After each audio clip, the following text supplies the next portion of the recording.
They show how people think, what they tell, and what they don't. And that hasn't changed much at all.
We sail.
confusion.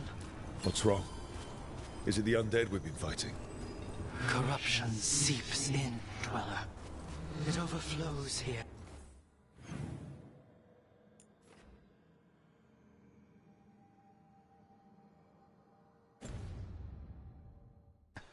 Staunch it.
Free tactical sheath with any purchase, worth at least 50 gold.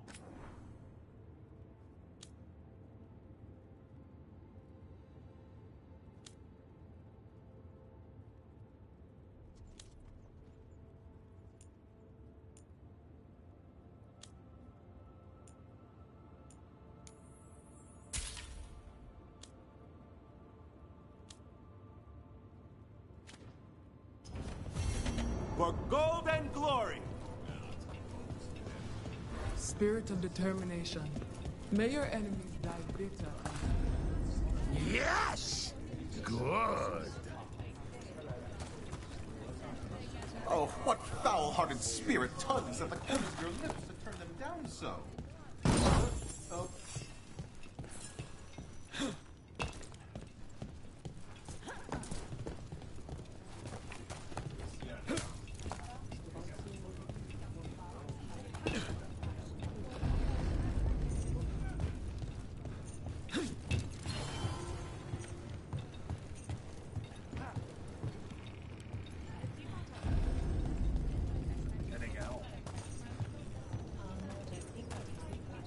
Welcome to the Hall of Valor. I knew you'd find your way here sooner or later. Your kind always do.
Looking to fight?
All right, get your ass in there and give us a show. The Hall of Valor is pleased to welcome legendary spirit of determination, Fight! And his spirit friend, Lucana Celemon. Don't see here.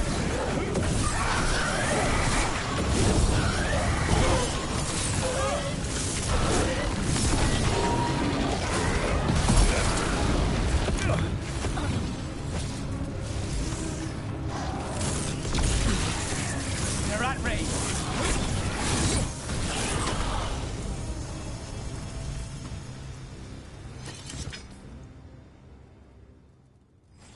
You're a fiend out there. No surprise that Grey Wardens know how to fight. The ones who don't never last. You'll want something with a bit more bite this time, I reckon. Get yourself in order and head to the entrance. Will the Artime get kicked in the Asana? Watch the next bout for the answer. You demands it.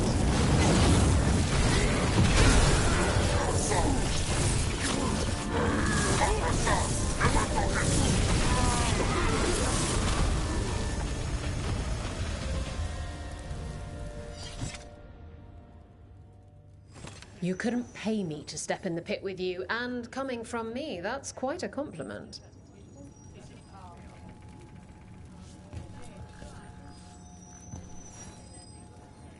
Ready for something really spicy? I've got what you need. Get going! Don't keep your fans waiting. Hang on to your hats! We've got some new challenges for you today!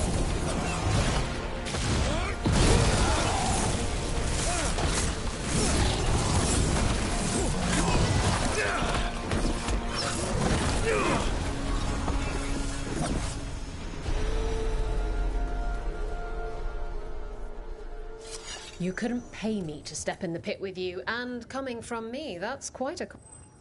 I line them up and you keep knocking them down. All right, get your ass in there and give us a show. We got the idea for this next match from a traveller named Armax. Said he used it to challenge Shepard. Didn't even know what hit. Ranged incoming!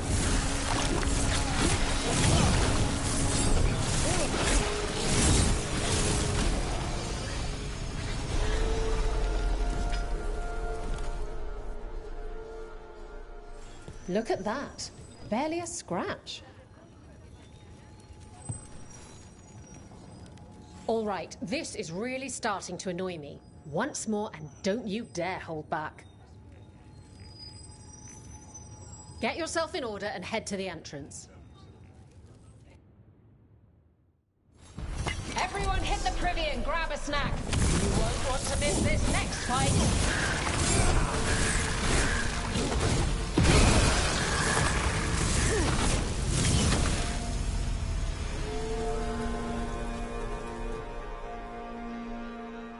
You can really put on a show. I should charge an entrance fee. Hall of Valor's ready. How about it? Feeling valorous?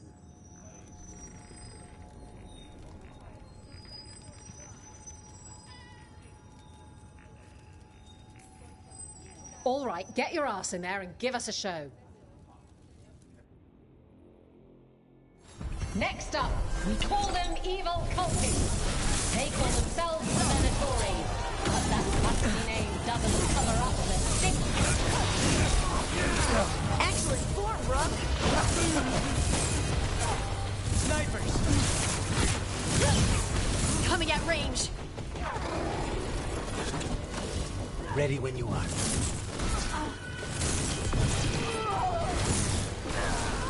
Good shot, Harding!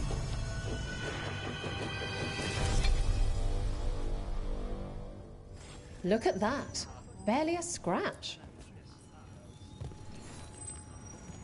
What are you in the mood for?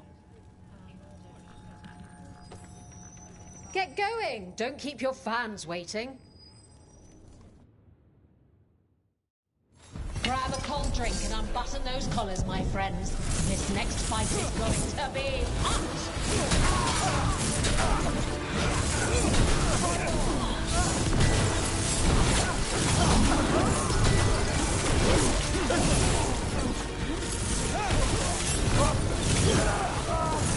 The crows always get their target.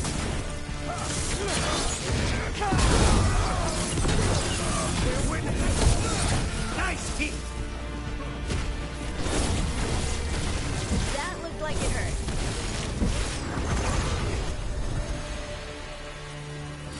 Still alive? Spectacular! We felt the blood spray from way over here. Hall of Valor's ready. How about it? Feeling valorous? All right, get your ass in there and give us a show. Hang on to your hats. We've got some new challengers for you today.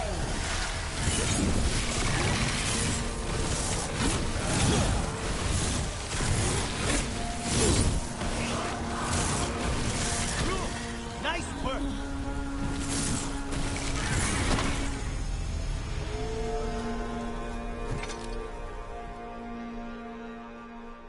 You've certainly earned your reputation. Who wants to get their blood pumping?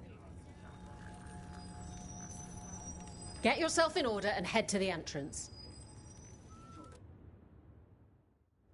Grab a cold drink and unbutton those collars, my friends. This next fight is going to be hot! Great hit, Brooke.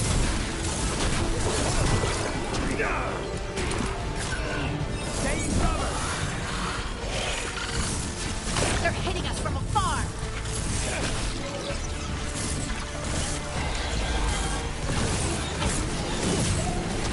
Nice moves.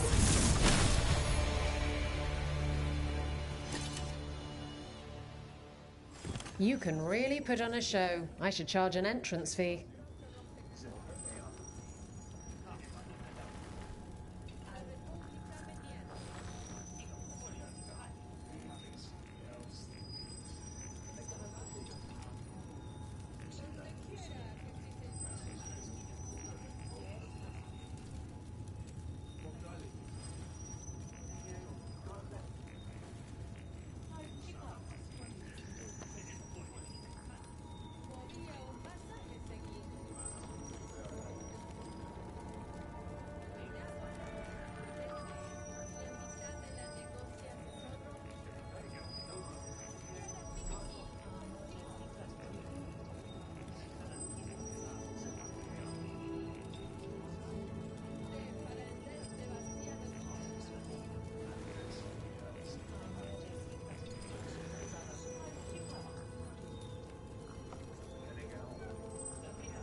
Oh, I can't wait to see what you've got.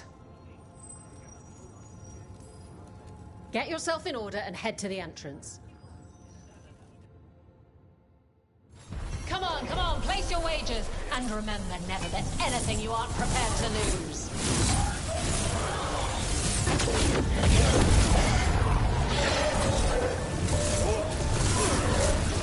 Nice hit.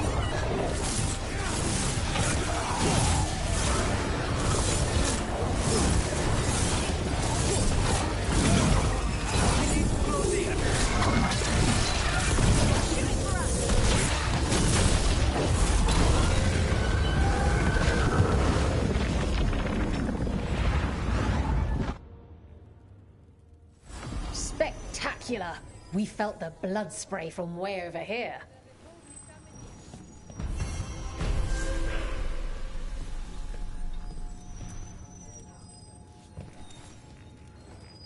Hall of Valor's ready.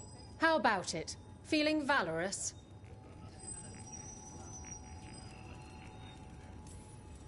Get yourself in order and head to the entrance. Hang on to your hats. We've got some new challenges for you today.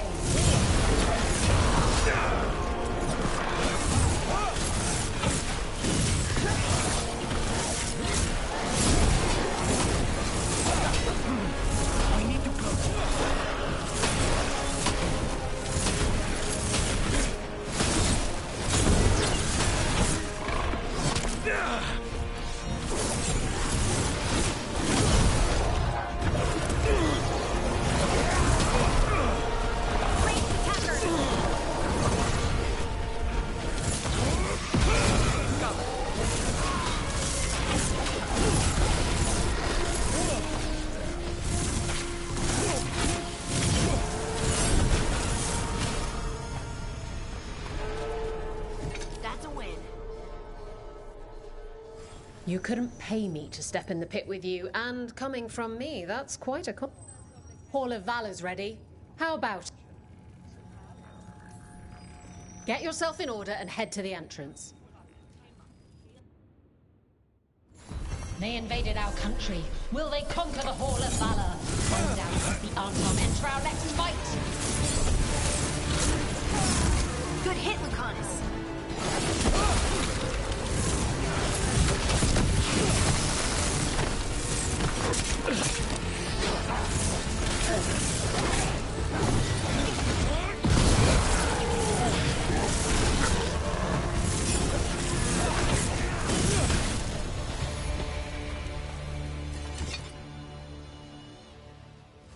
And I'm out another 20 gold. Maker, I should stop betting against you.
Shores.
Venatori keep the blight from infecting their own.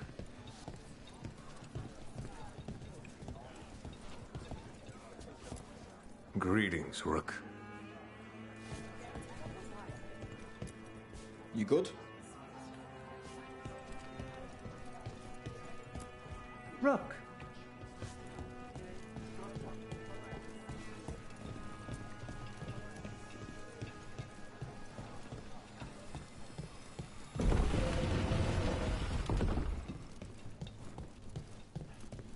Oh, it's a long story. The Lucerne wanted to change things. Free sale. With the non-major.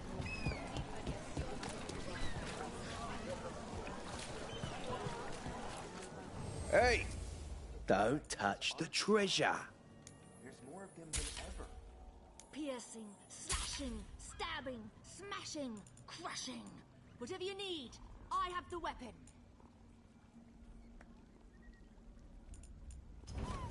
There's treasure! I'm sure you have business somewhere.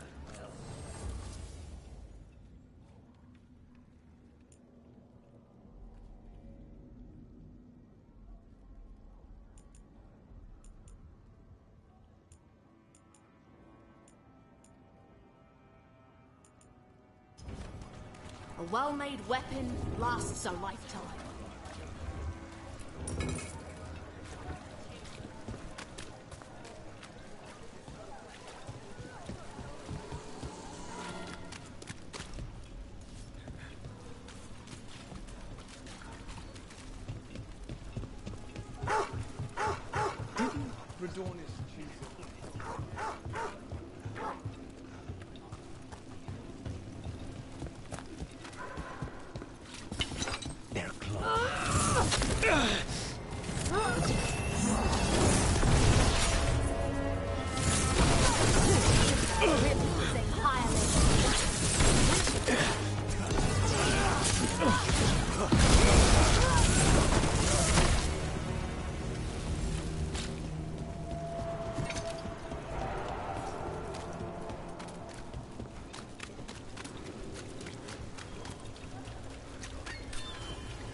And now a dragon.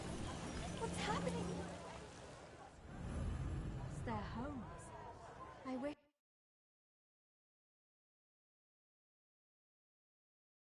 there was something I could do.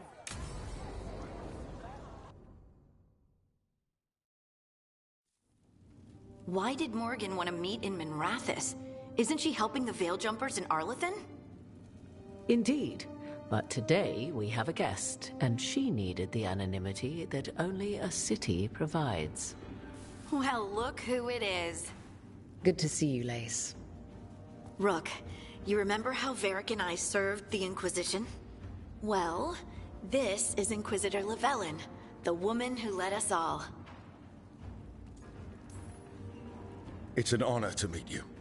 Relax. I won't be trying to arrest you like the First Warden. You heard about that?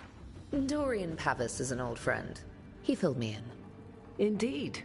You have had many eyes upon you, Rook. Morrigan and Harding have told me about what you've accomplished since taking over for Varric.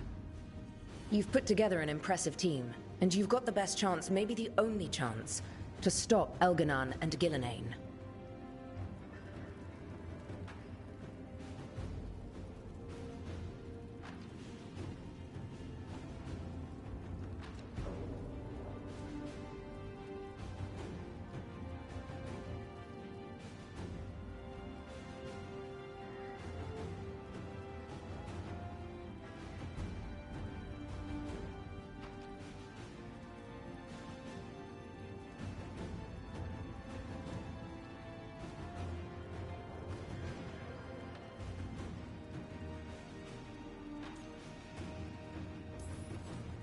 I won't let you down. Don't worry about me. Worry about the people you've recruited and about the people depending on you. I'm asking you to take down a pair of gods. You're not going to be able to do that if you're worried about my approval. But if you listen to your friends and remember the people you're fighting for, you'll get through this. We've got the makings of a good team, I think. We'll do our best. And while you do so, Rook, the Inquisitor will do her best to ensure that the rest of the world remains intact. A daunting prospect, given that most of the South is under siege by Darkspawn. It's that bad? If not for the Inquisitor, the South would have collapsed completely. She has not been idle while you assembled your team.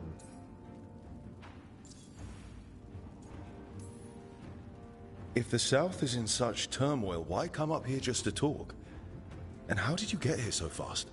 Did you think you were the only one to unlock the secrets of the Illuvians? Morgan helped the Inquisition use the Illuvians to travel.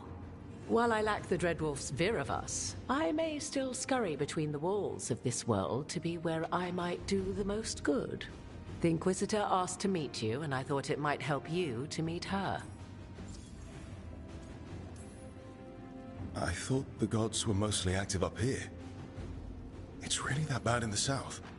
Elganon and Gillenane have indeed restricted their activities to the north. But the forces they deployed to the south, the strange new Darkspawn, have spread fear and corruption greater than any blight in history. We think their goal is to prevent the South from rallying to aid any war effort up here. It's working. The armies of the South have their hands full protecting their own cities. But some friends and I are doing what we can to rally them together. Again, the South is my problem, not yours, Rook. You stop the gods, and I'll make sure the rest of Thedas doesn't fall to the blight.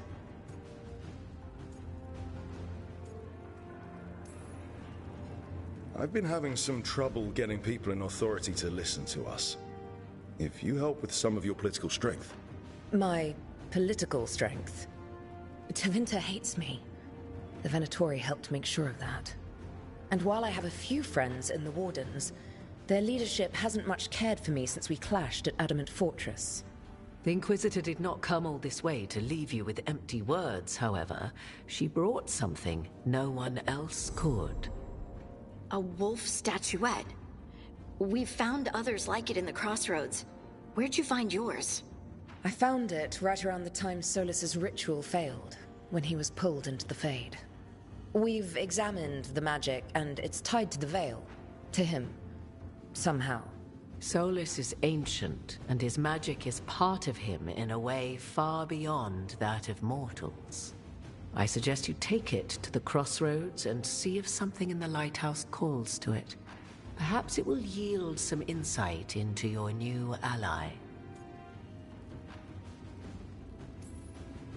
I appreciate it. Solus has been helpful while he's trapped in the Fade, but anything that can help me get inside his head will help counter him getting inside mine. Wisely spoken. Solus rarely lies directly, but he finds ways to weave the truth into a noose you find yourself wearing. Solus was important to me. If this statuette helps you understand him, if it uncovers something that... Honestly, I don't know. I wish I did. But this feels like a part of him. And whatever he and I once were, I think... I hope... it might help you. We should go, Inquisitor. The armies in the south need you. Right. Harding, stay sharp. You're my eyes in the north. Always, Inquisitor. Rook, good luck. If I come across anything else that can help, you'll be the first to know. Thank you.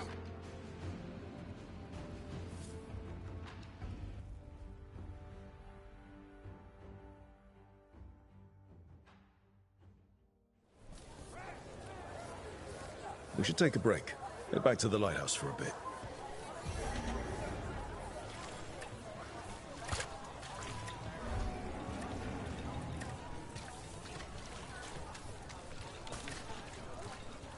Why don't you care about our city? Because there's little I can do about it.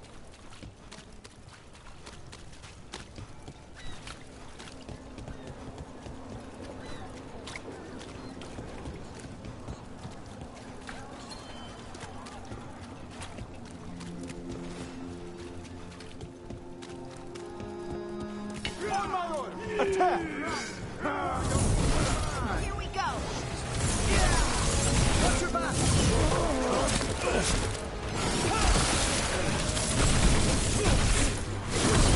Save a little for the rest of us, Rook.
Check the back for me. Friends get the best prices. That's my guarantee.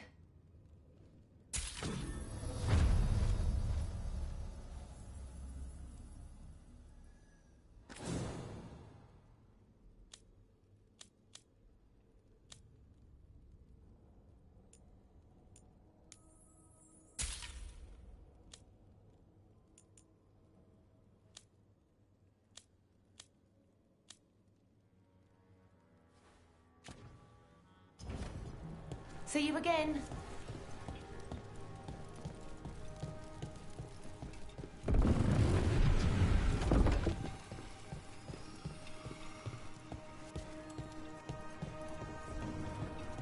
Tarquin, my dear, have you thought about doing anything else with your life? You hate being a Templar. It's a job. But you're miserable. I don't think a new job will help with that. Keeping well?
Rook, just got word. First Warden's calling everyone back to Weishaupt.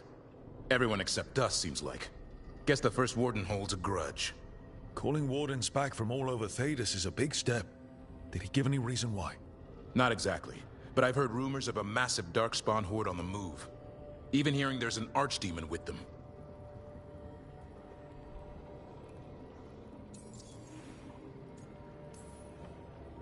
The other archdemons are dead. Only Razikale and Lucican live. So which one is it? No one has a good look yet. Makes it hard to tell. Rook, if the gods have an archdemon, Warden lore says archdemons only show up during a blight. Doesn't say anything about elven gods. Seems like the rules have changed, and we're going in blind. We need to know what we're up against. I'll talk to Solus, see if he knows anything about any of this. Make sure the others are ready to move.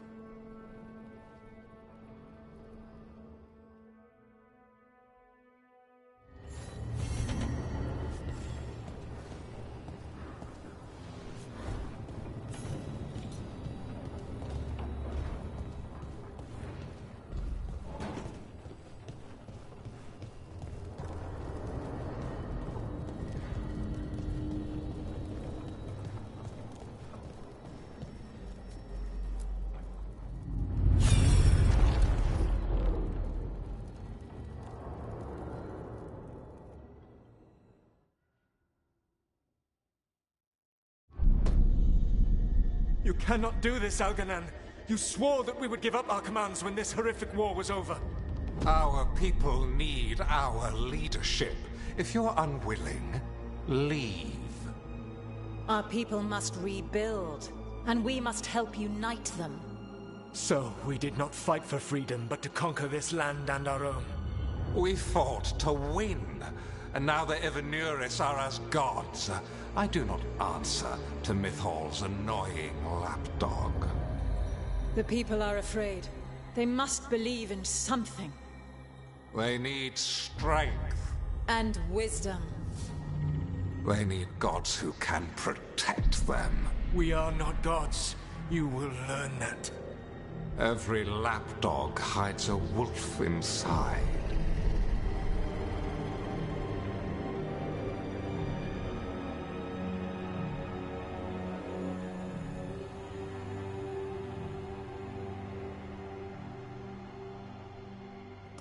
That was strange. They were speaking Elven, but I understood it. I believe we have experienced a memory in each of our native languages. Not just any memory. One of the Dreadwolves. And the mages who declared themselves my gods. Well, mine and Davrin's.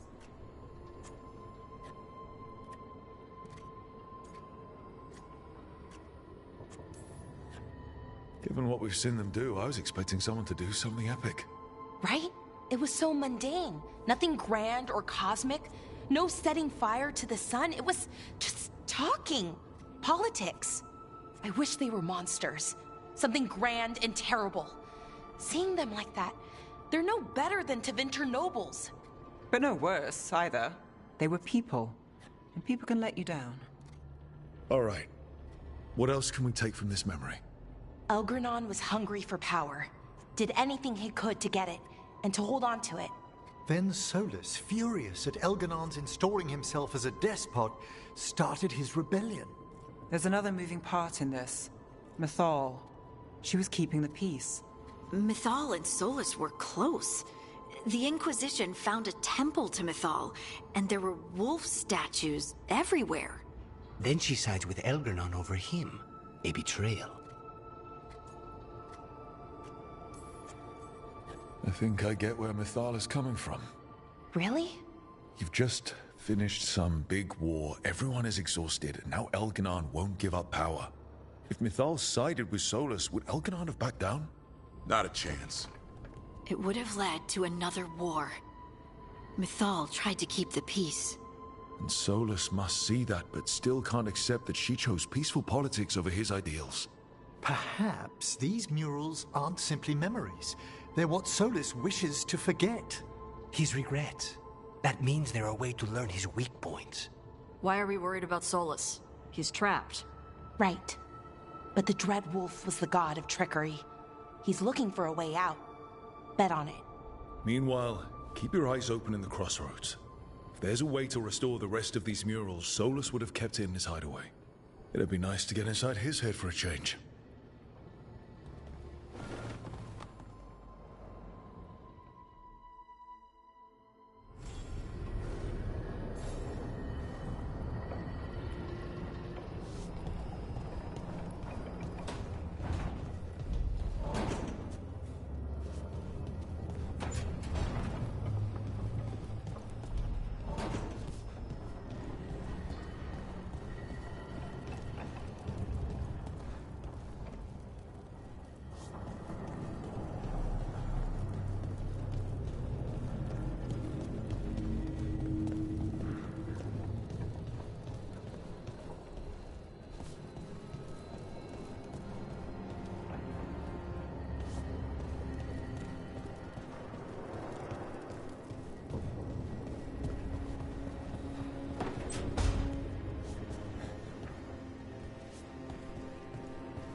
I was not certain you would come.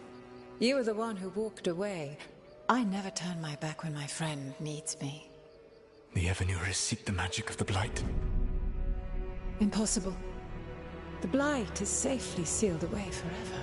Though I wish I could believe you. I have sensed the breaking of the wards.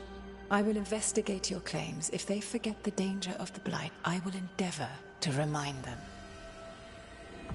What if, instead, you left the Evanurus and remained with me? Do you not wish for freedom from this struggle?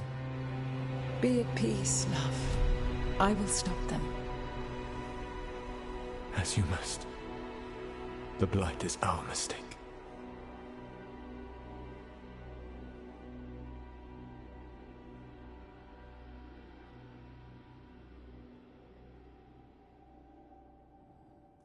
Did Mythal call Solus love in that memory? That's what it sounded like. So they were doing it. The elven gods were free with their emotions. They felt things deeply. The way they expressed things, well, it feels romantic to us, but that wasn't really how it was. Back then, I mean. Nah, they were doing it.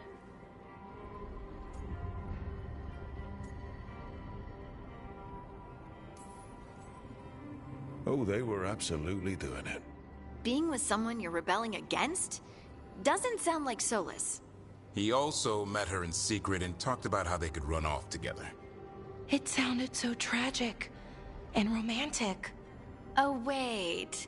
Never mind. That does sound like him. So the Dread Wolf goes to Mythal. They might be fighting, but they have history. And he warns her about the other god using the Blight. That's more important than his rebellion. It's like kingdoms coming together when an archdemon rises. Mythal didn't think it was possible. She said the Blight was sealed away. There's an old legend about it. Davrin, the one with Andrul's armor? Not sure it matters. We're deep in elven lore already. What's the legend say? Right. Well, Andrul was the goddess of the hunt. She put on armor, magic armor, made of something called the Void, drove her mad. I remember this one. The other gods were afraid Andrul would turn on them. She was doing all kinds of horrible things, causing plagues. It does sound like the Blight. Well, it all ends with Mythal fighting Andrul. After, Mythal turned into a dragon. She what? Why didn't you start with that? Anyway, she took Andrul's armor away, then Andrul's madness left, and peace returned. Intriguing. So it's possible Andrul stumbled onto the magic of the Blight. And when Andrul went mad, Mythal took it from her and locked it away. Until someone started using it again.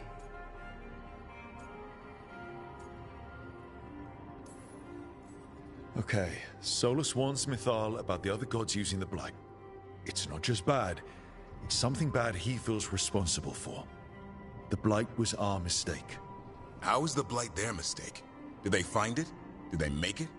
What does that mean? Whatever it was, it convinced Mythal to take him seriously. So Mythal goes off to investigate what Solus says. Then, what? It's too clean. Seems plenty messy with them doing it. But this isn't just a memory. It's something Solus wanted to hide. What's the crime? What did we see here that he feels guilty about?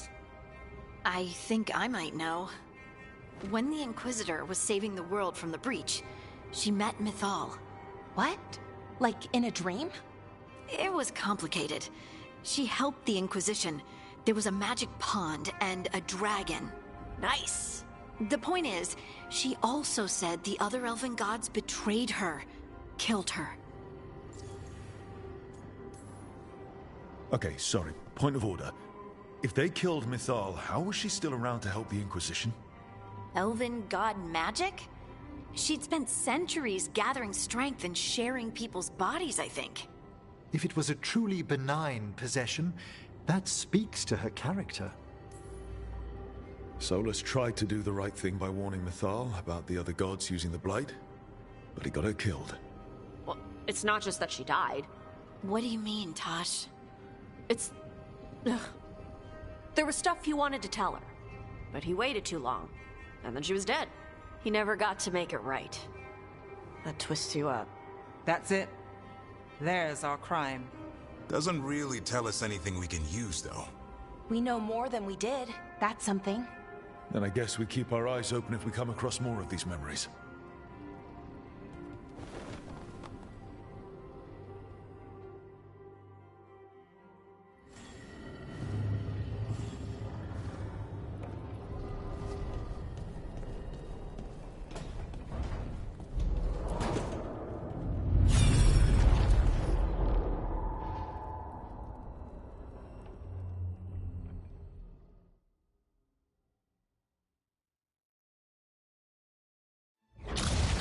You dare to try to cage us, jealous of our growing power! You will pay the final price for this betrayal. We warned you not to use the Blight. For this, and for Mythal, I sentence you to sleep in exile ever after. Your own lives will form the veil that keeps the horror you unleashed at bay.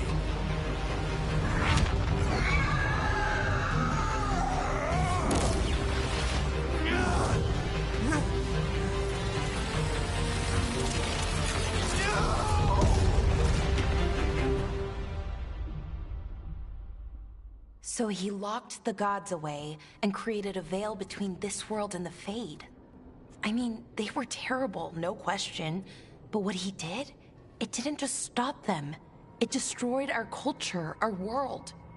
It wasn't just to stop them. It was to stop the Blight. We've seen how bad Elganon and Gillenane are.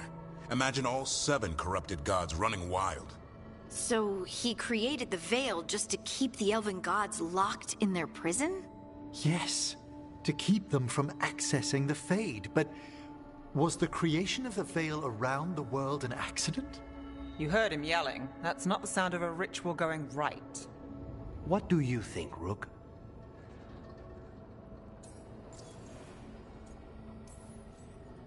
Davrin and I have fought the Blight for years. It's terrifying.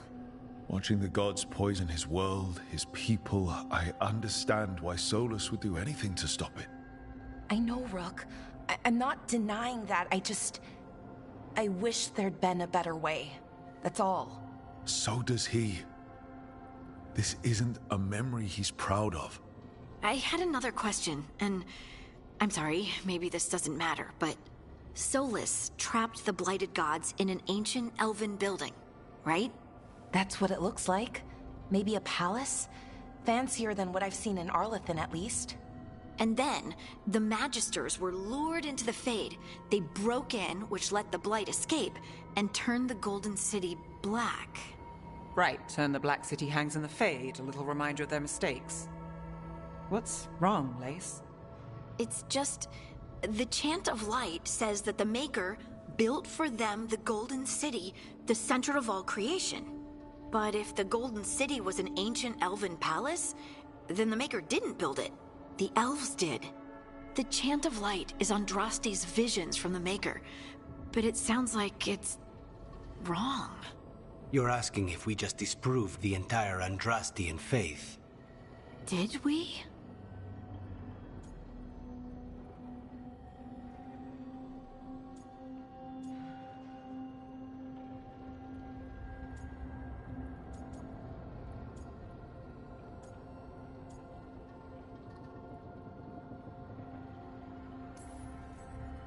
I believed in the Maker too, Lace.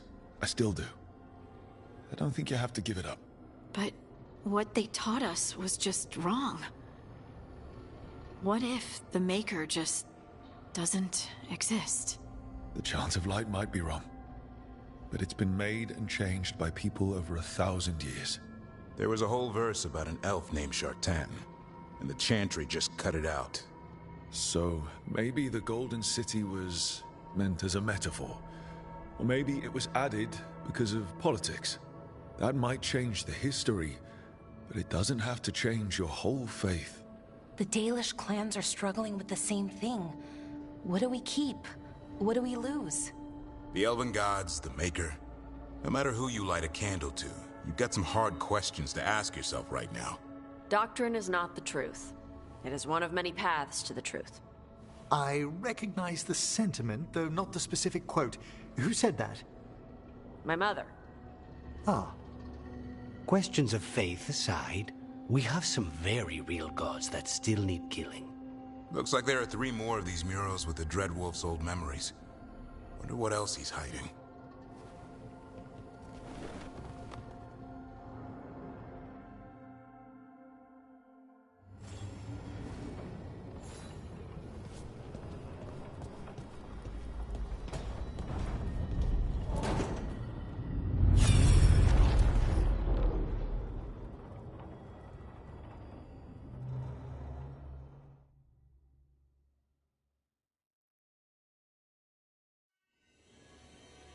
You have so long observed the world. Why not consider joining it? But I have no desire to live as humans. I have the Fade. Besides this talk of taking on a solid form, I think you underestimate the danger. When you took the glowing stone to build your body, did the earth not shake? Delirium gives us the strength we had when we were of the Fade. We are the best of physical and spirit. I need your wisdom, Solus, to withstand the louder voices who would go too far like Elganon. I need you. This is madness. You must know that. I will always follow where you go.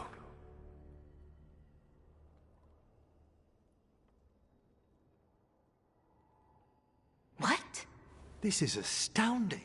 The ancient elves were spirits who voluntarily manifested a physical form.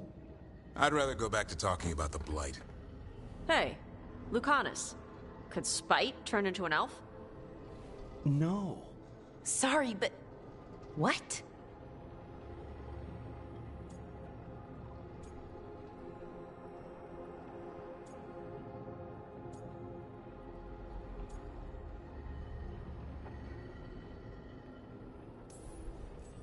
This is... I don't even know what this is, and I'm not even an elf. I can't imagine what you and Davrin must be feeling. It's fine. We're spirits. What does this even mean? Could I accidentally banish myself? To be clear, this memory only shows that the first elves originated from spirits. Balara, you and Davrin are no more spirits than anyone else conceived naturally. Conceived naturally? Guess I'll go ask my mother. The knowledge that an entire people were formed from a mass manifestation could change our entire understanding of magic. If we let it out, is that the right call? Do you want bigoted humans yelling about how elves are demons? Davrin's got a point. World's not short on small-minded humans.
If the world learned about this, and it led to attacks against elves. Elves have enough trouble as it is down in Ferelden. We have to tell someone, though. Strife and Irulan, at least. If I told Thea and Viago, they'd think I was sampling Viago's poison collection. No one will believe us. Okay. We keep this to people we trust who have good reason to know. No shouting it from the rooftops. Agreed. The Morn Watch has a great deal of experience keeping dangerous secrets. So, beyond the world-shaking stuff, what else did we learn here? Solus himself was a spirit. What kind do you think he was? Well, his name is Elven for pride. Oh, okay. There's something else. Not about spirits, or not all about them at least. Solus didn't want to become a person with a physical body. Right. He only agreed after Mythal begged him. Then that's his regret. He wishes he'd never taken physical form. Maybe, but not just that. Solus was scared. They built their bodies out of lyrium, and it made the ground shake.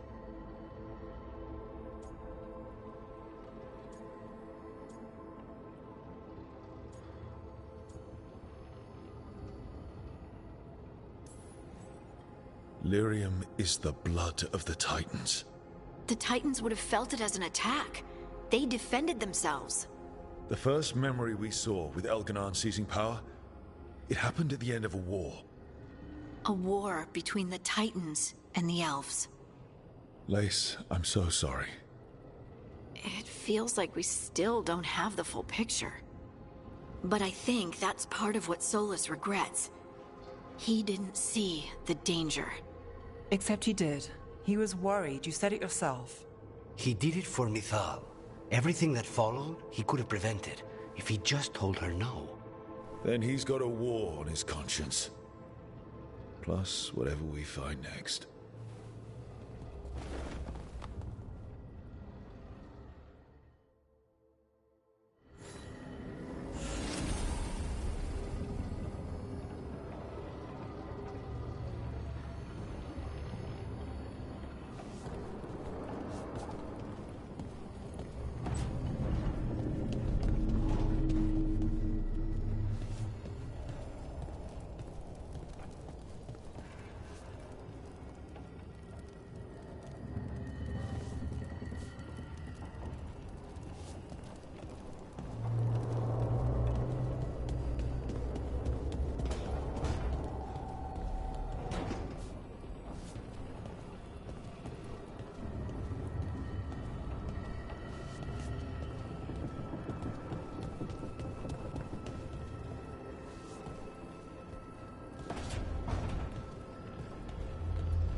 Have you created what we need?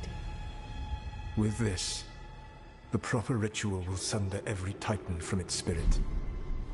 But you must know those severed dreams will certainly be driven mad. A disembodied blight of pain and anger.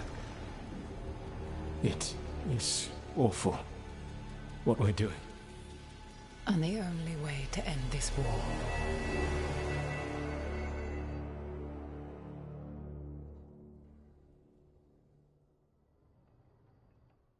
Solus made the weapon that killed the Titans. No, not killed. He cut away their dreams and left them broken and mindless. He passed me in the halls of Skyhold for a year. He made polite conversation, and he knew. He knew what he did.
I don't know what to say, Lace. I can't even imagine. I'm so sorry. I served in the Inquisition. I know terrible things happen in war. But to do something like this... The Titans were the size of mountains. I doubt the elves were winning their fight. He considered this the cost of saving his people. Fear and guilt make people do stupid things. To do such a thing. No wonder regret eats away at Solus. No, it's worse than that. That isn't what Solus regrets. Those severed dreams will be driven mad. A disembodied blight of pain and anger. Mierda. You can't. That's not possible. When a warden hears the calling, it's like a song in their mind. Sound familiar to you, Lace? The song of Lyrium. Of the Titans.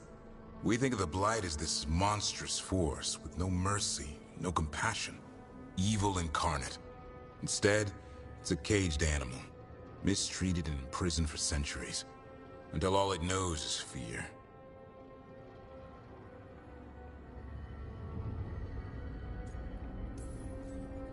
In all my talks with him, Solus hates the Blight more than anything. Even more than Elgadon. But it wasn't hatred. It was guilt. He knew this could happen and he still didn't stand up to Mythal and stop it. Each of these memories has been a deeper regret, and almost all of them involve Mythal. Only one mural left to uncover by my count. If we find it, we'll see what's worse than this.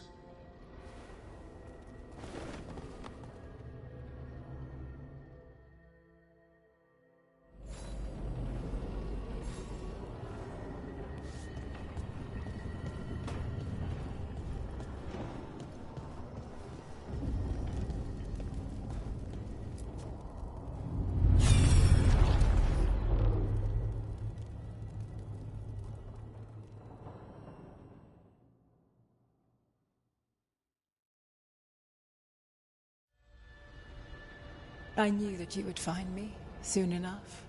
You need the power of a god. The strength that I alone still carry. The blighted Evanuris will soon break free from their prison. I must make a stronger one that can contain them. While the prison is important, it is not the only goal you seek. Why should I not tear down the veil and bring back immortality to all the elven people? They deserve it. The elven people of today do not deserve to see the world they love be torn apart to salve your conscience. I must fix what I have broken. I am sorry. As am I, old friend.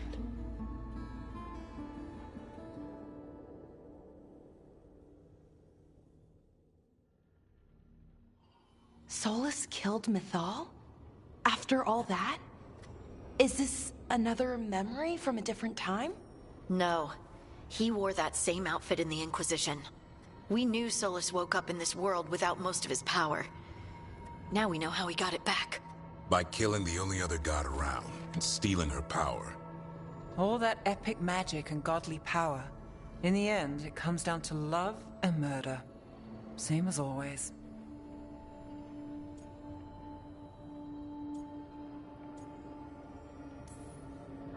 Every big mistake Solus made is tied to Mythal. He sacrificed his life as a spirit to join her. He sacrificed his morals when he created the dagger to stop the Titans. When the other gods struck her down, he destroyed the Elven Empire to avenge her. Then he wakes up in this world, where everything's gone but his mistakes. And there she is, alive. And after all he's done, she sides against him again. All these mistakes are his fault, and hers too. If she won't help him fix the world, of course he has to kill her. So, how does everything we know help us now? He's being honest about fighting the Blight. Whatever happens, he won't risk letting it back out into the world. Agreed. But he has a plan to escape that prison, and not one we'll like. He turned on Mythal, the one person he was actually loyal to. There's no way he won't turn on us. He's a spirit, or was once. He might be able to possess someone, affect minds, all the things spirits do. He created the veil. His very nature is tied to it. That will be a source of strength, but also a potential weakness. Mythal has him all messed up. Anything about her or Elgernon is gonna make him angry. Sloppy. Solus thinks he knows what's best for everyone. Anything he does, he'll do while telling himself he's the hero.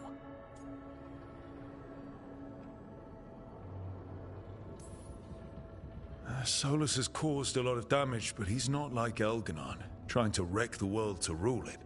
He's trying to repair the damage he caused, and he knows he's made mistakes. There might be hope for him. You don't think he'll turn on us? Oh no, he's totally going to turn on us. I mean after that.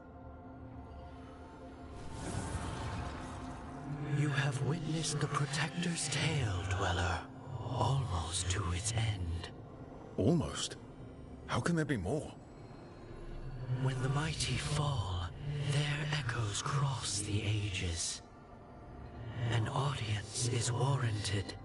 Speak with your visitor. She awaits you in the crossroads.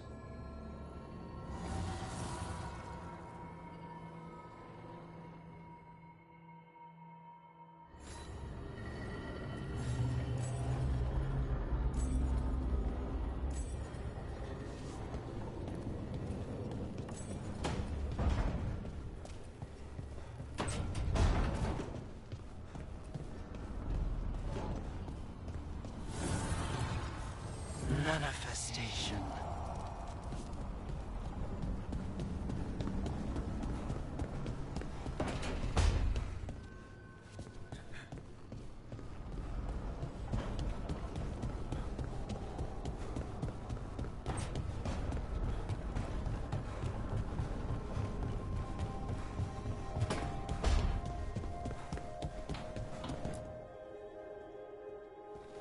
Any luck tracking down your mystery friend? Orzammar has requested I stop harassing their citizens with my talk of dwarven magic.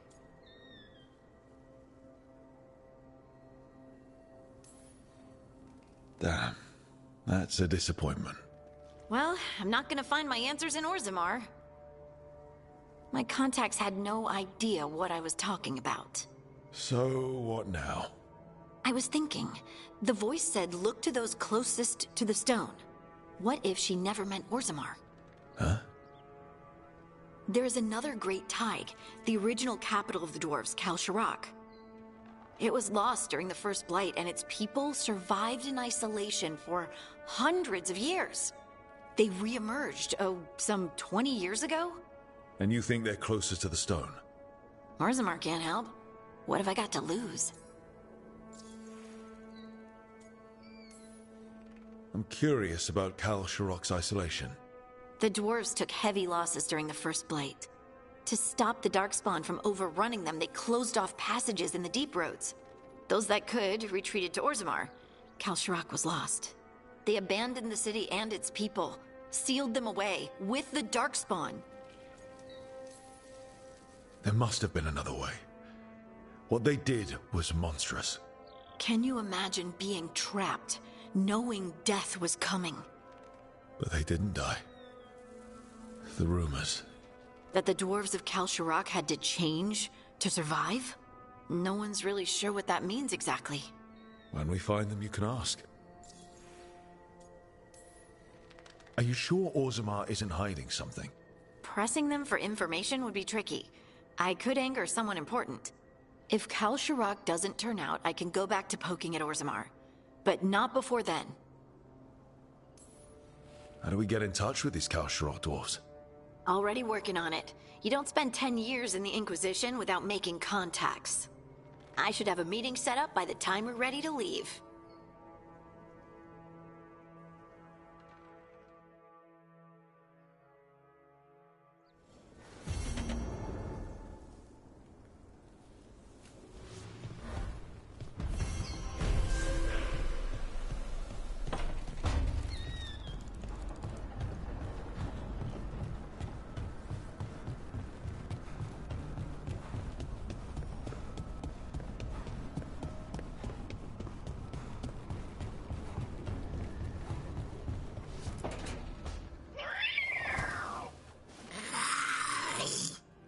Okay, That's enough. Quiet now.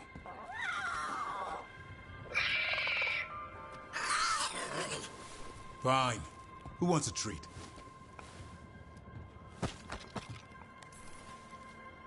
I didn't know Manfred could eat. Not sure if he knows either.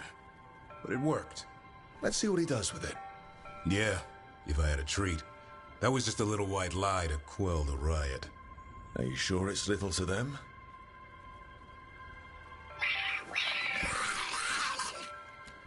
Now you've done it. Manfred won't be denied. Come on, guys, give me a break. Rook?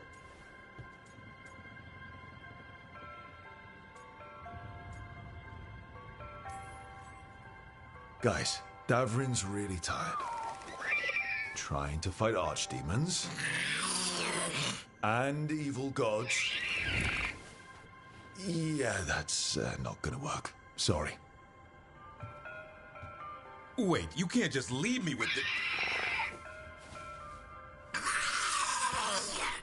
Good luck with that.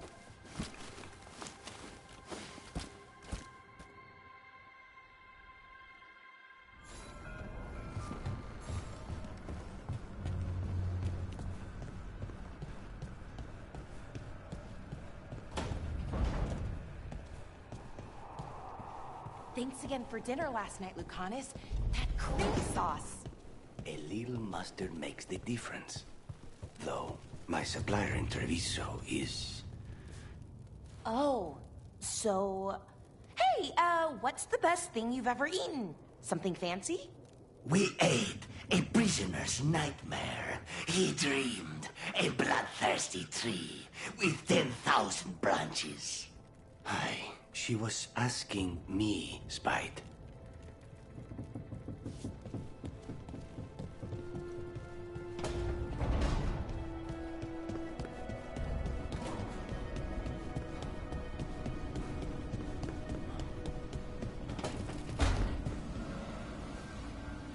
I'll talk with the Shadow Dragons. If there's anything we can do for Treviso.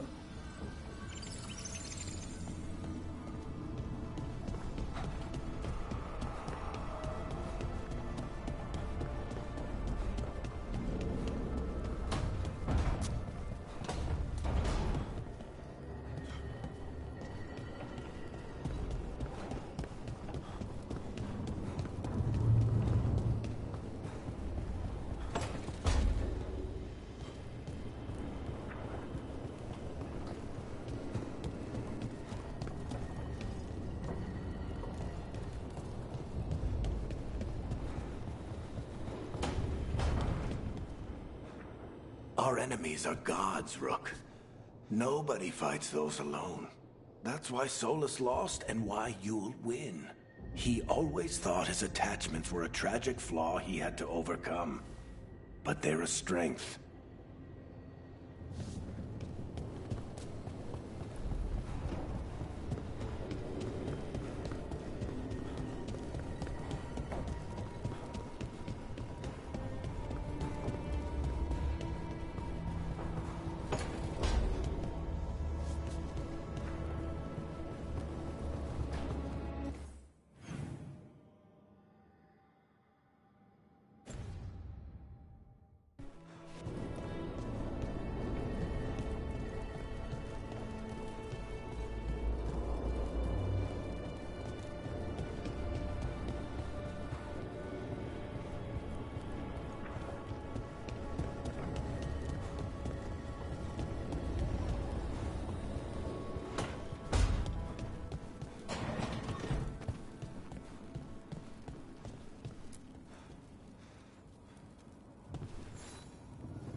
Hey, glad you stopped by.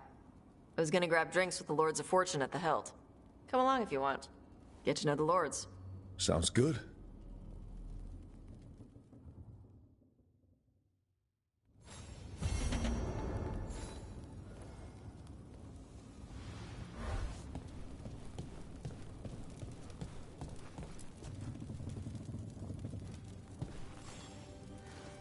Huh. Nice.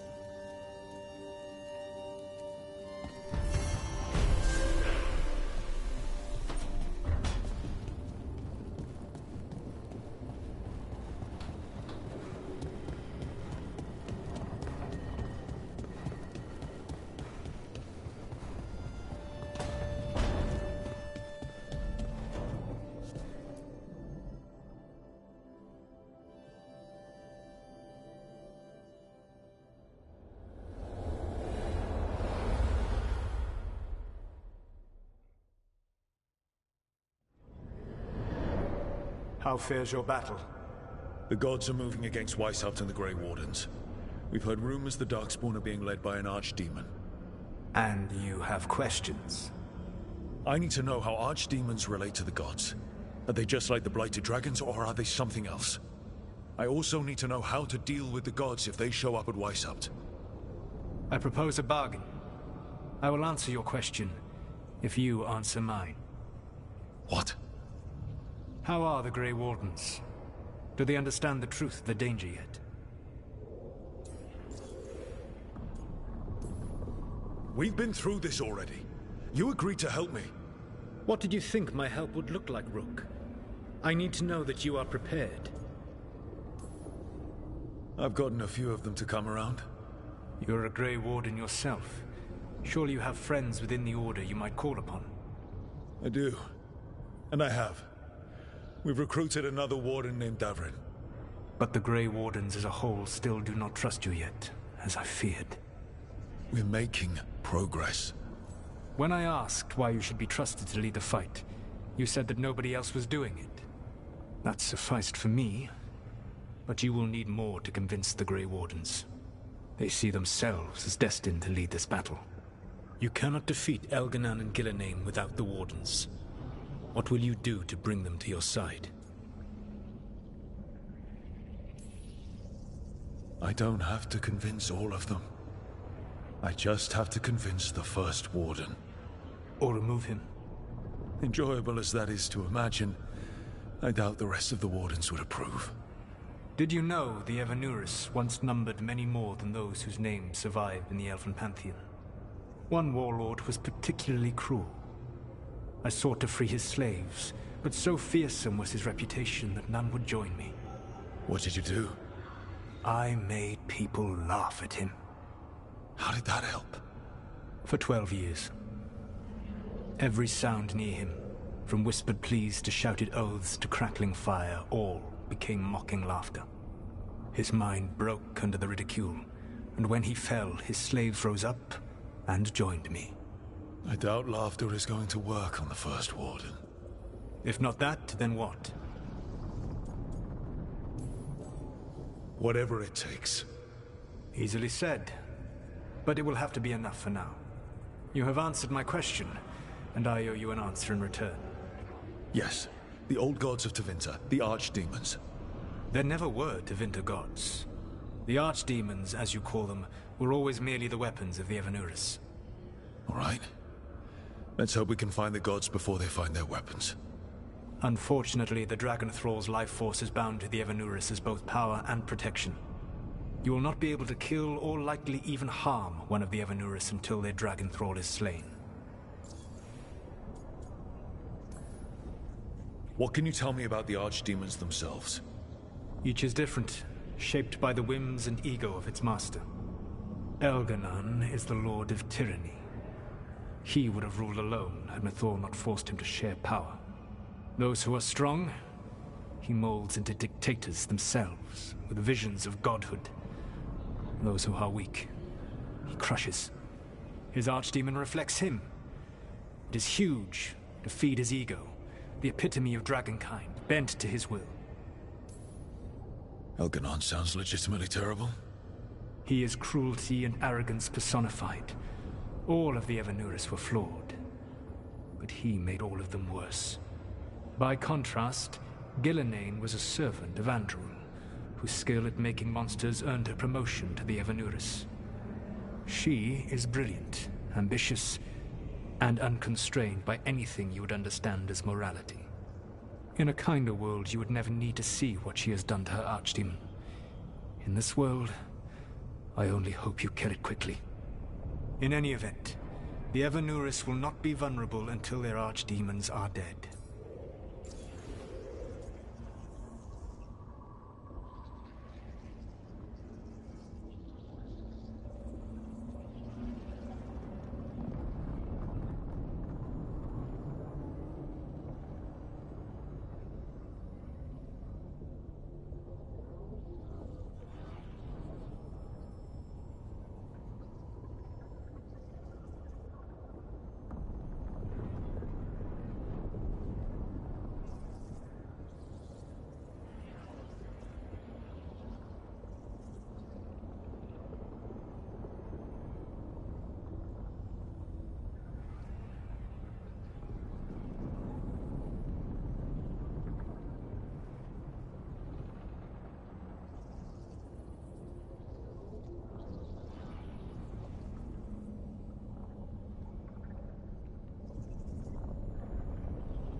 The old stories of the Tevinter gods have them whispering in the dreams of ancient magisters.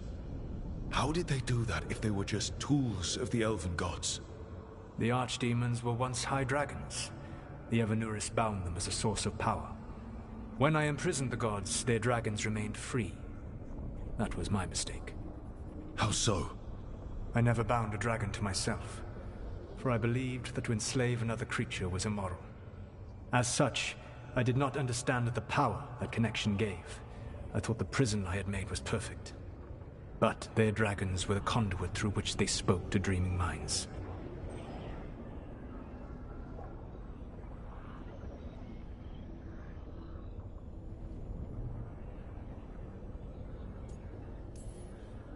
Any other surprises we should know about?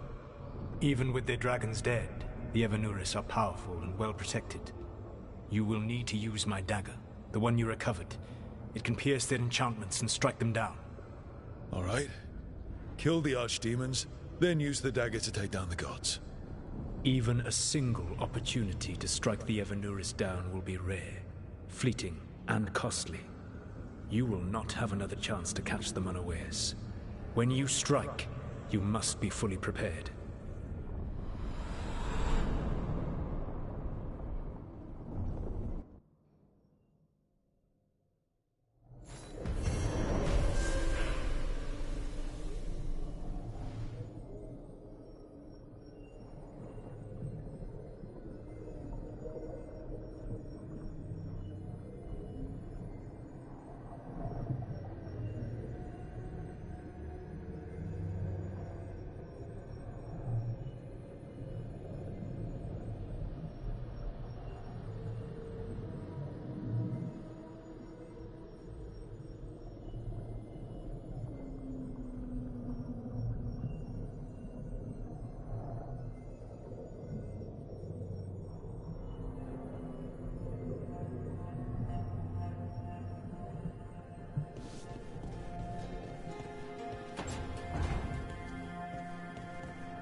Well met, Rook.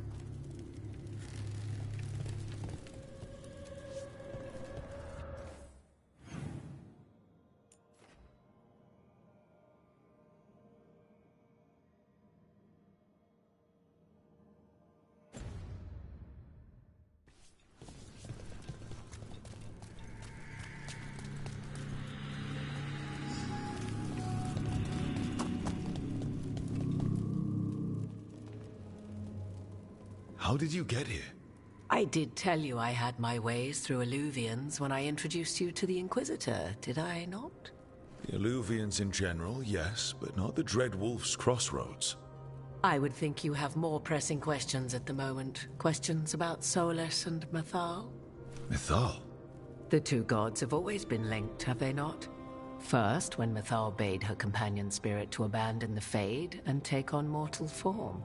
Then, when Solus spilled Mythal's mortal blood, that he might absorb her power as his own. Wait. How do you know exactly what we saw of Solus's past? Think upon it, Rook. You saw for yourself in the Dread Wolf's memories. When Mythal stood against the gods' manipulations of the Blight, she was betrayed and struck down. Yet she survived and returned ages later to aid the Inquisition in its hour of need. How? The elven gods had access to magic beyond anything we can imagine? To be sure, but it matters less what they possessed than what they were. You recall that the first elves were spirits, do you not? Mythal was a spirit turned elven. And when her body was struck down, to spirit she returned. Her essence sheltered in a willing mortal vessel. Over the centuries, she journeyed from host to host, slowly amassing her former power anew. Until once again, she was struck down, on this occasion, by Solus. He absorbed her power, but not her memories. Then where did they... Wait. You? As you say.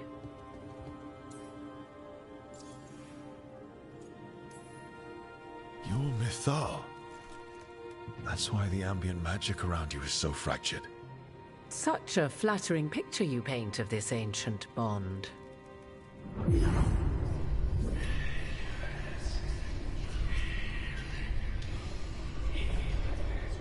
What?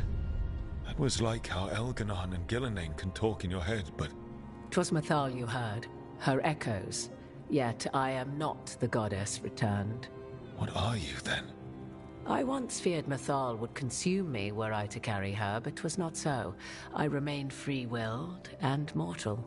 What I now possess is but a spark of Mythal, shadowed memories through which to sift for meaning. As to our admixture, I suspect you have questions. You would have met Solus in the Inquisition, right? I did indeed. 'Twas before I possessed Mythal's memories. At the time, I thought Solus a scowling elven apostate whose sole passion was finding arguments. He heard me, in all my ignorance, expound on the histories of the elven people, explaining legends he had witnessed himself. Bet he loved that. 'Tis not a memory that brings me pride.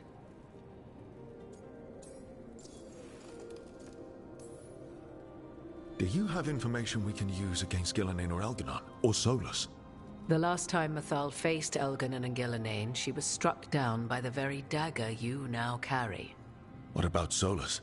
You may recall he murdered Mythal's former host to claim her godly might as his own. I hoard no untapped magical secrets, Rook.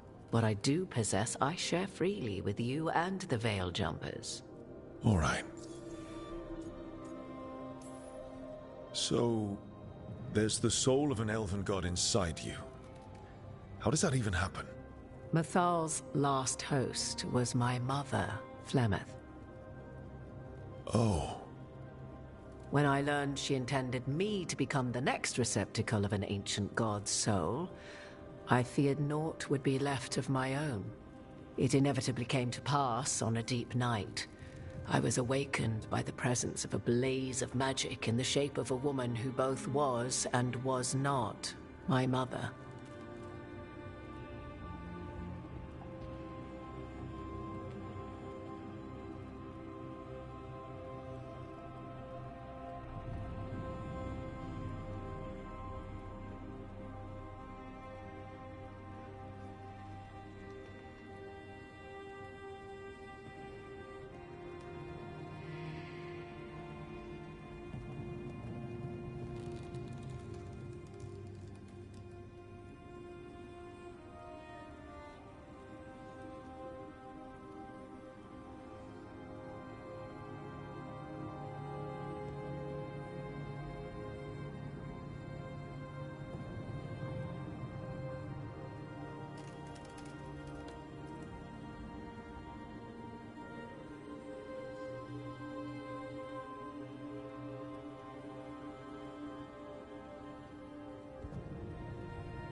This isn't the strangest thing I've heard, but it's close.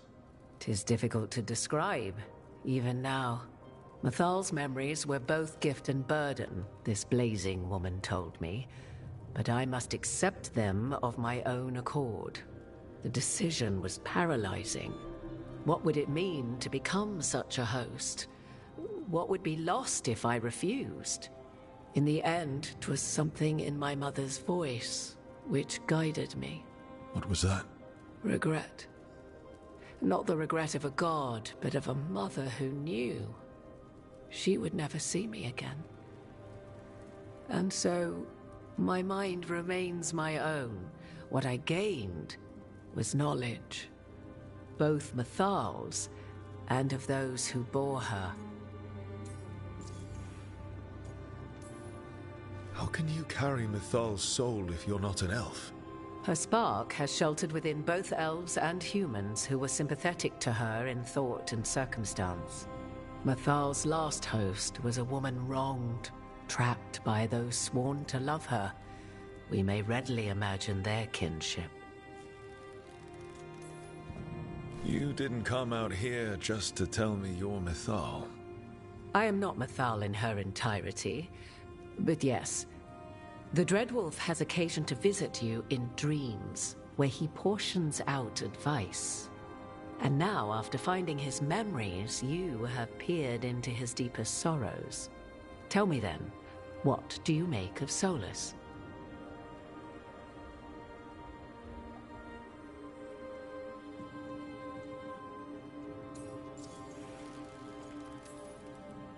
I should ask you. Mithal knew Solus better than anyone. I would influence your answer. Or do you mean to discover if I would stand directly against the Dread Wolf were there a need? Would you? I shall aid you in any way but that, even had I the power. What has passed between Solus and Mathal, I beg you, do not ask this of me again.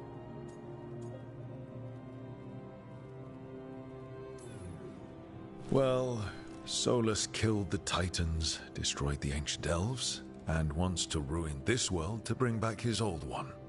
But he'll always make sure you hear just how sad he is about all the murder. If that is how you see him, perhaps the Dread Wolf's words have not served as well as he might wish. I'll say. 'Tis not malice which made Solus your opponent, but conviction, a belief that only he may halt what he set in motion. Yet Solus was once beloved of Mathal. 'Tis his very loyalty and love for his people that led to the tragedy we now face. You may be in a position to determine how it ends, more so than either of you might realize.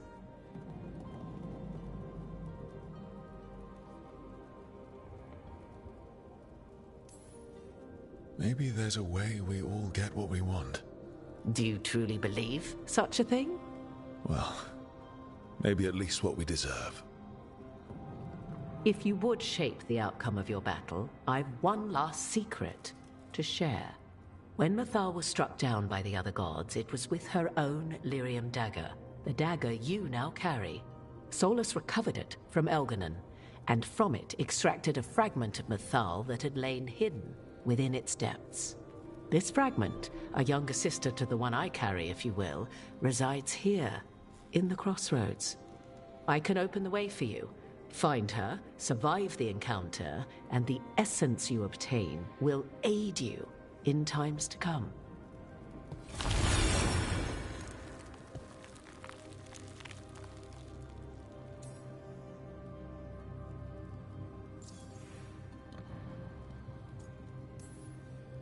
Another fragment of Mathal, in addition to the one inside you. You are aware of what the word fragment means, are you not? One small piece of many, formed when something greater is broken. The first elves were spirits, as you well know, and when a spirit is broken, it may shatter into pieces, each holding part of the original.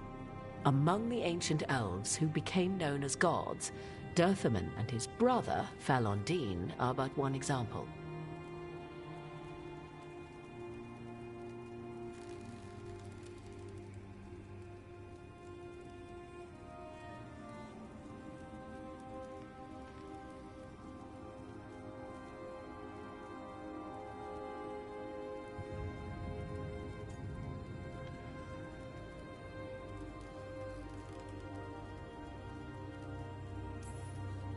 You make it sound like this piece of Mythal is going to attack me. You know Solus, and have seen Elganon, and memories of Mythal. They are creatures of emotion, as all spirits are. The fragment of Mythal that resides in me lived among mortals for thousands of years. She has grown wiser and more patient. This younger sister has not. She is the essence of Mythal as a god. She is unlikely to listen to polite requests, and though she is but a fragment of the goddess, the battle will test you sorely. If she's just going to attack us, why tell us about her at all? We have enough enemies already. A fragment of a god's essence is a powerful thing. It may give you options against Elganon and Ghilanane, or against the Dread Wolf himself, should he prove as cunning and treacherous as ever.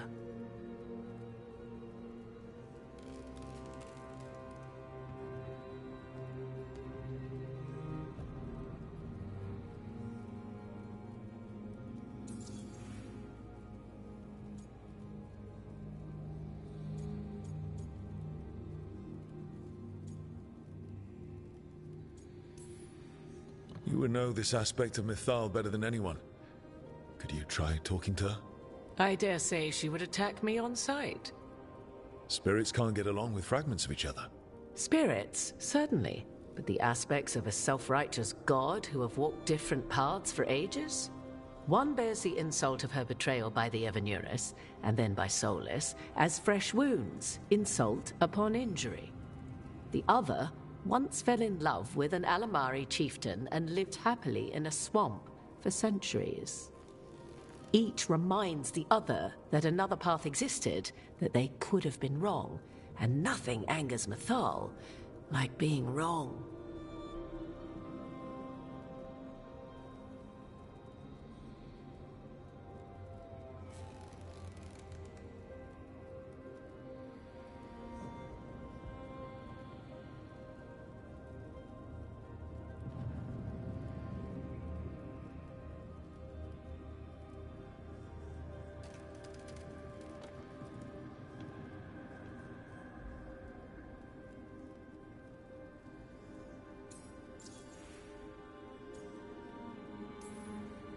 If I were to try to talk with her, do you have any suggestions?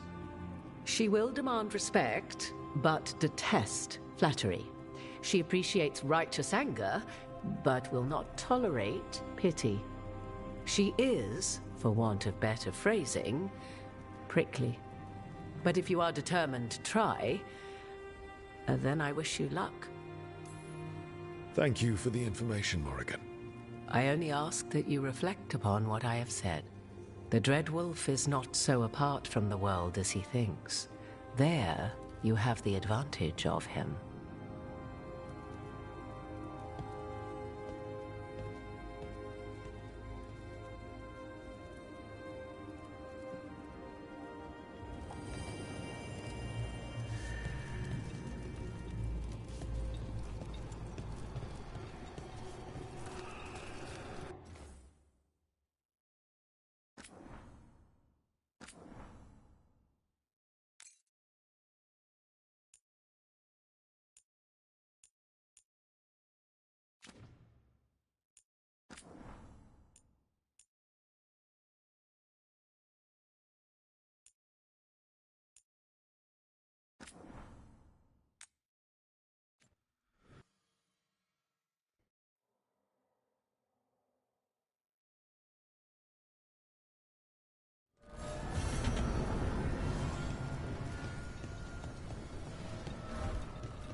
Well met, Rook.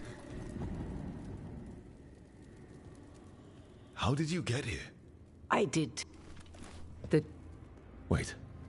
Yet she...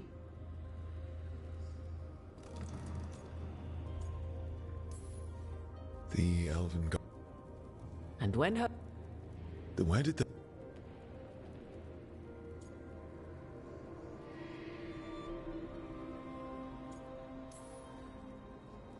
And...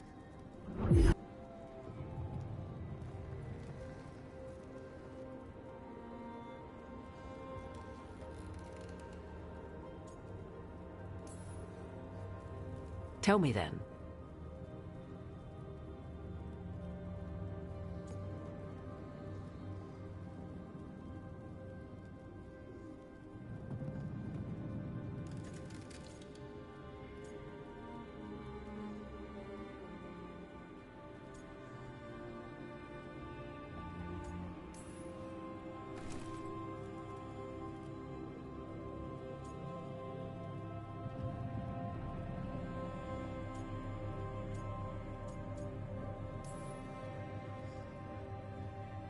Solus...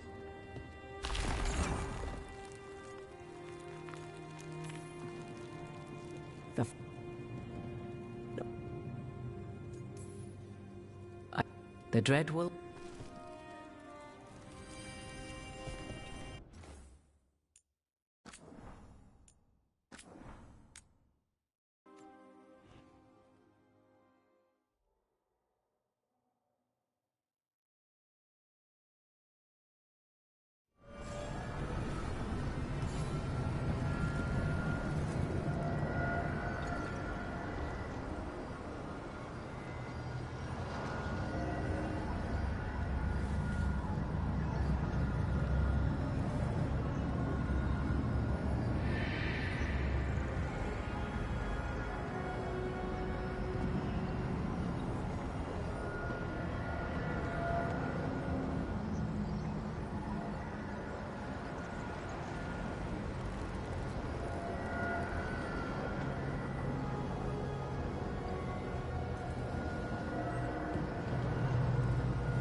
Onward, dweller.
We're in the clear.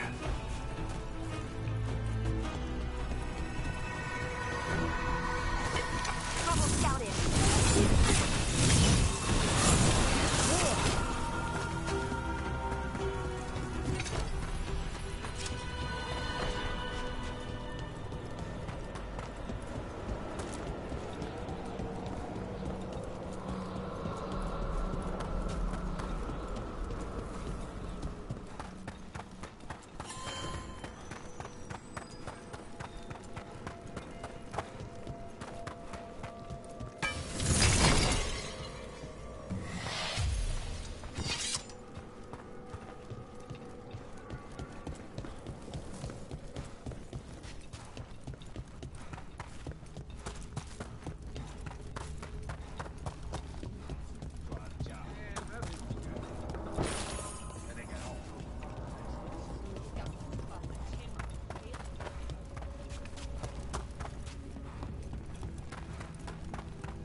Target ahead.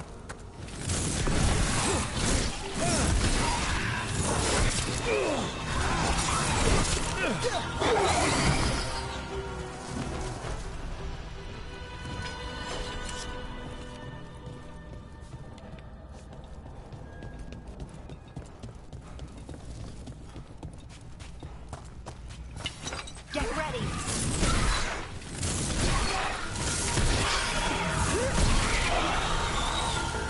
Careful.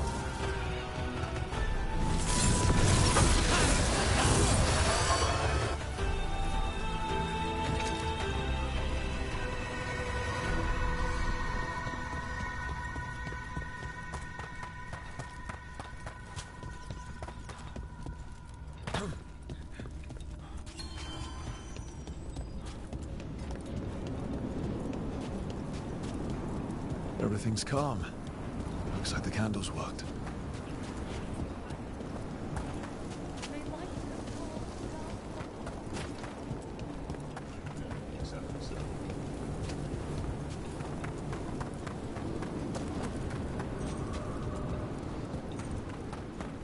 Rook, hello.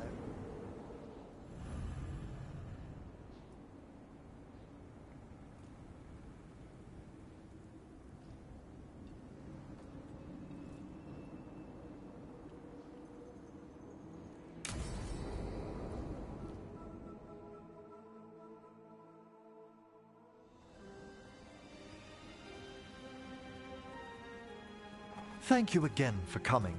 My duties include tending to these rites of remembrance. Excellent. Manfred found his way down. Very good, Manfred. He sounds excited.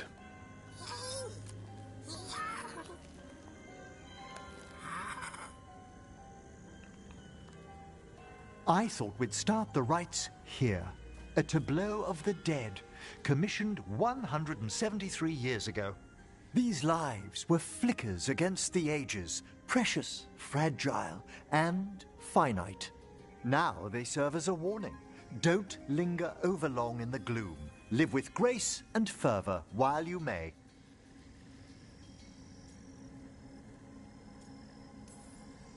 No one's going to seize the day for you. Just so. That one's livelier. Here.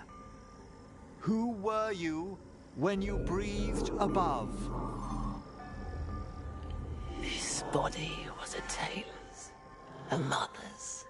She laughed and taught and wove the robes kings wore when they were crowned. Tja. Someone must realign her thoracic vertebrae. I hope the novices are inspecting the displays.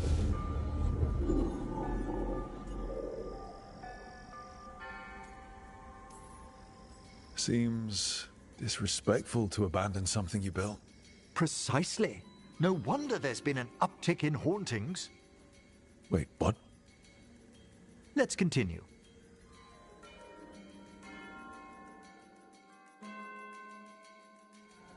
So, what now? We light candles in remembrance of the dead.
Would you care to light the candle, Rook?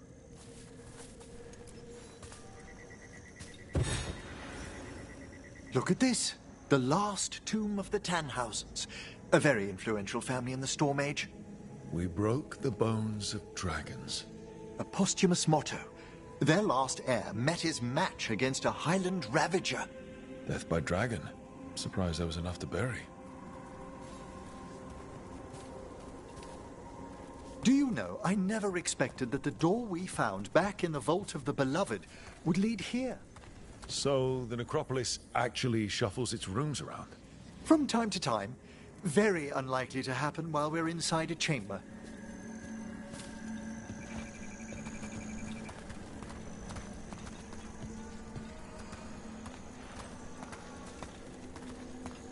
Could you light the next candle?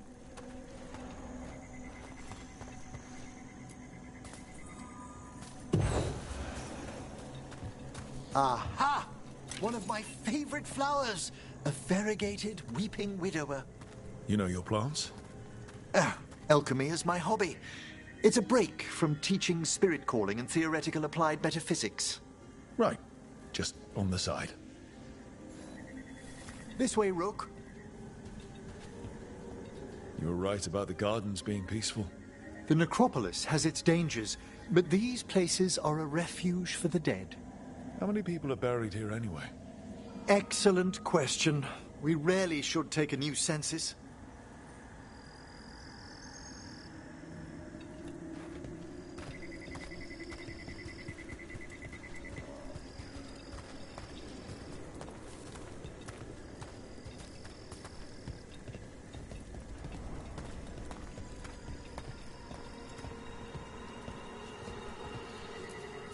Examining the graves?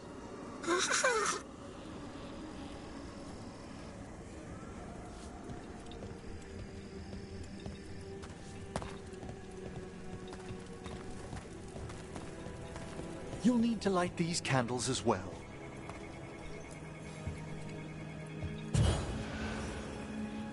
Open your hearts to the final day, companion of all the ages. I was pleasantly surprised by your respect for our undead tableau earlier, Rook. I'm beginning to think people outside Navarra find the necropolis a little unnerving. The Grey Wardens have some unusual traditions too.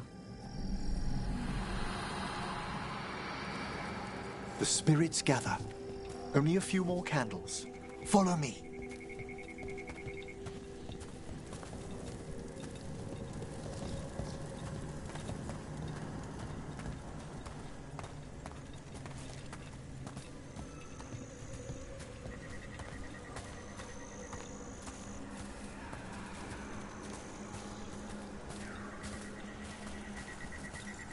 Ah, look here.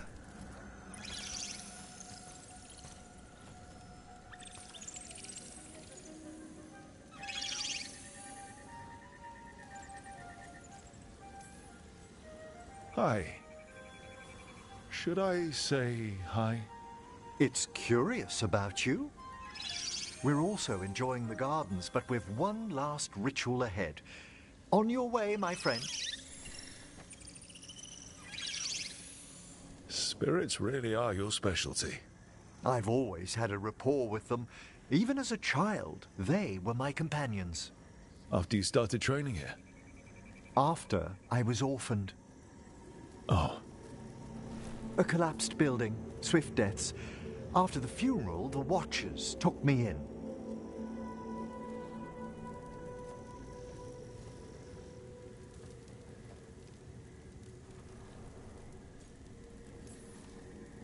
Belated condolences, if that's worth anything. Always. We move on, as we must, but those long nights linger about the shadows. How did you deal with it? I didn't. When I first arrived here, I was terrified. And you still joined the Watchers? They're what saved me. Come. The next set of graves lies ahead.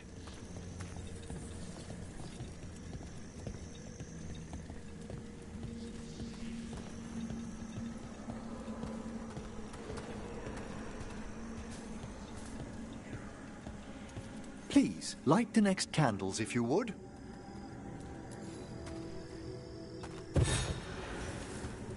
There's much to recommend about the rhythm of a ceremony. It eases our worst hours. As a boy, the Watcher's rituals were exactly what I needed to steady my days with purpose. And some death magic? Well, every young mage needs a speciality.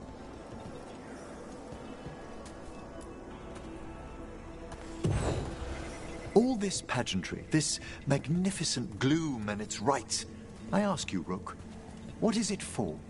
It's gotta be the living, right? Yes, exactly. This place is an abundance of history, of magic, of memories. The Watchers preserve it so the living may draw comfort from those who've gone before.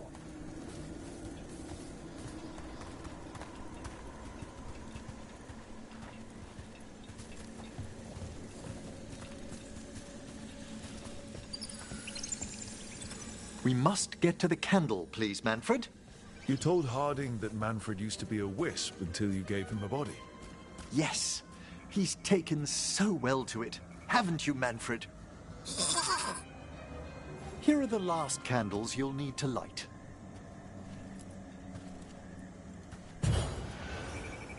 Once you're ready, we'll need to ring the bell.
let the rites be acknowledged. Our bonds seen and sealed. We honor the listening spirits.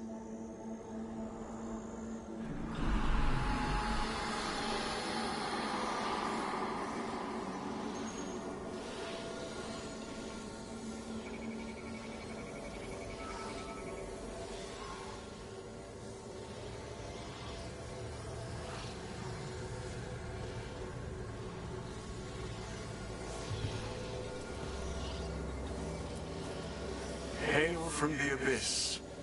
We witness, good watcher, faith kept in all our paths. What was... The necropolis hosts many spirits. We thank these guardians for their protection and friendship. We'll need to ring the bell once more to close out the departing ceremony.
So you were really afraid of this place as a child?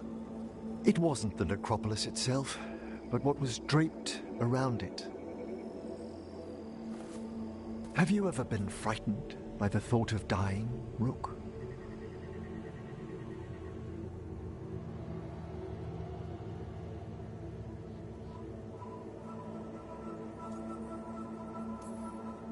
It's part of life. I wish I'd had your equanimity when I was younger. That's when I discovered I possess a great terror of dying. It goes beyond dread. Can't be reasoned with or soothed over.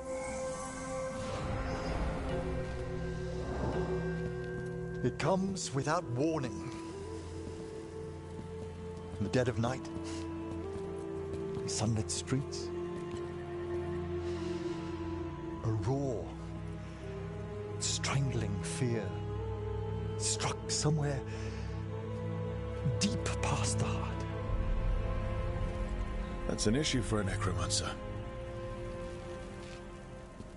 Oddly, I discovered I wasn't alone. I debated this fear with friends. I argued with teachers. Yet, it lingered.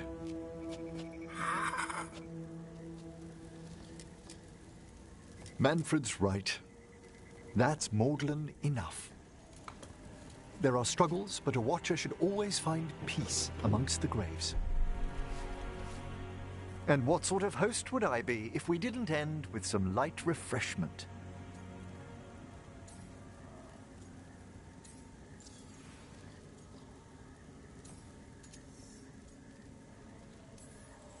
Well, if Manfred's excited, how can I refuse? Cheers, Manfred.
What do we have here?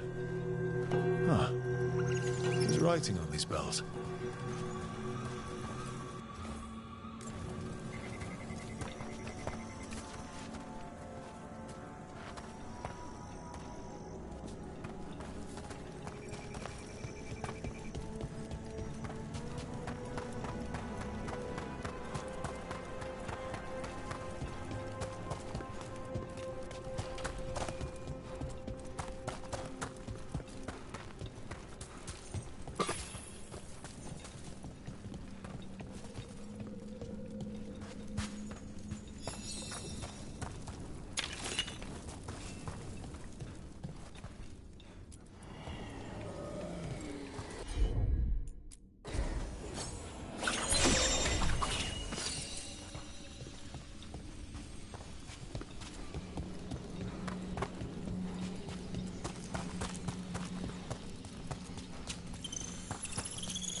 Sorry, but we can't do that right now.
Let's try this again.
Let's try this again.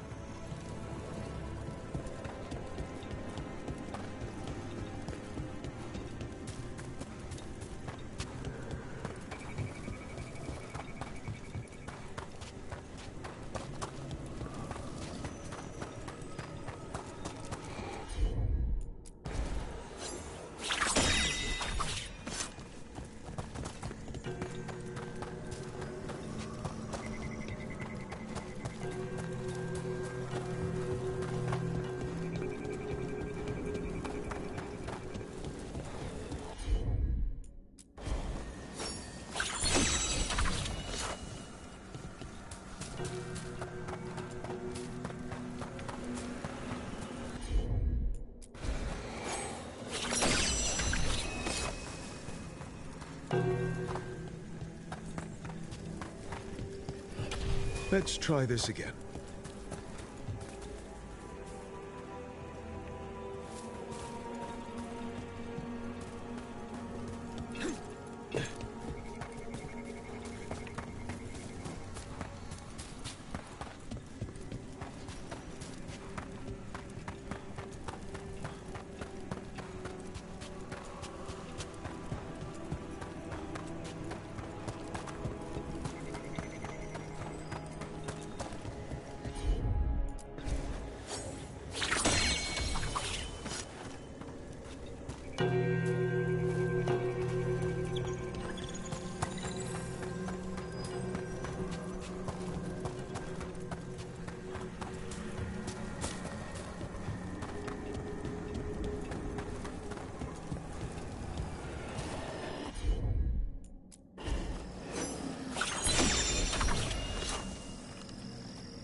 opened up something.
This doesn't look like wine.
Wonder what this is about.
We got it.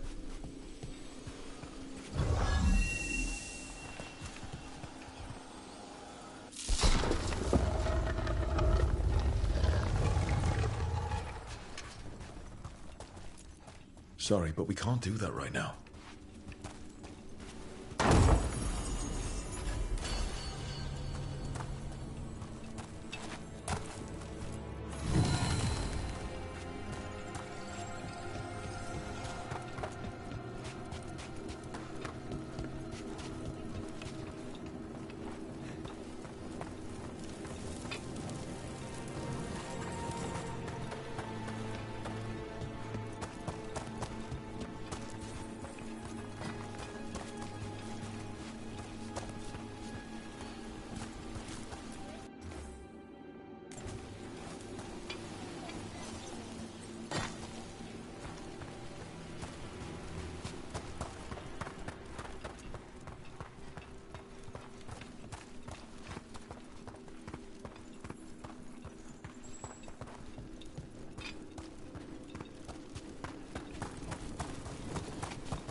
Trouble nearby.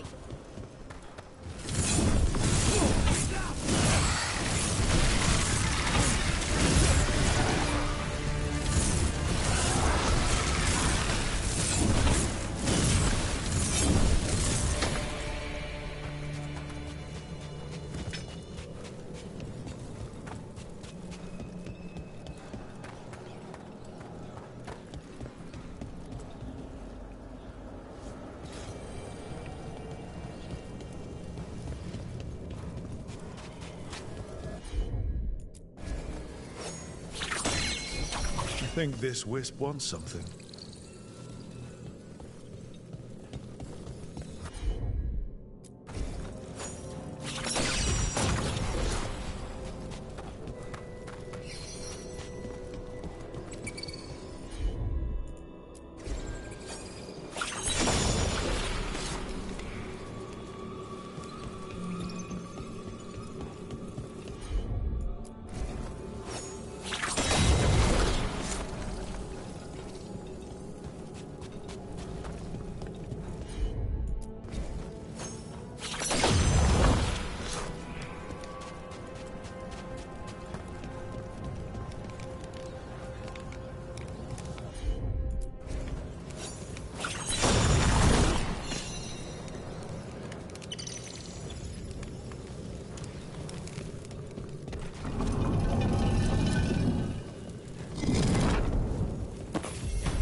For us? Thanks.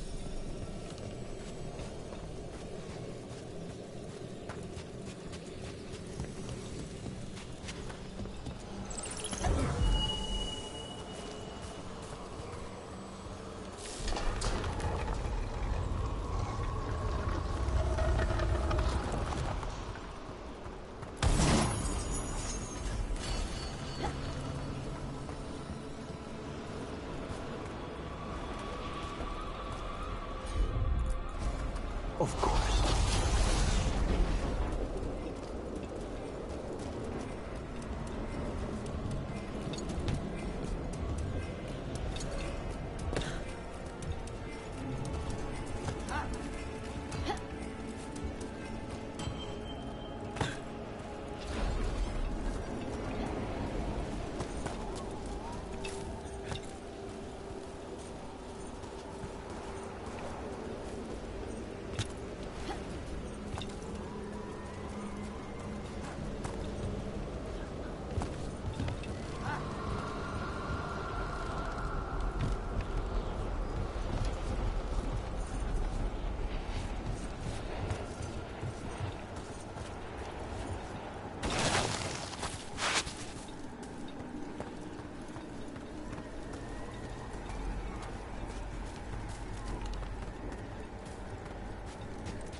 Of course.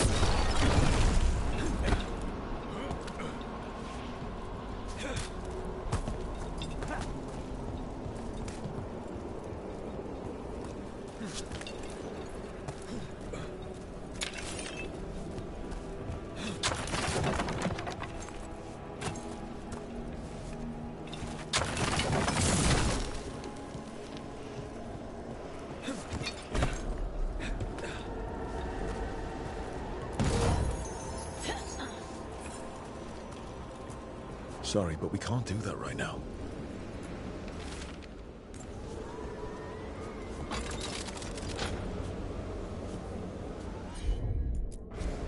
Consider it done.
There are no further signs of the Venatori.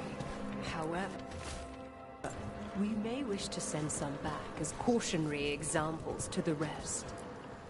Prepare well.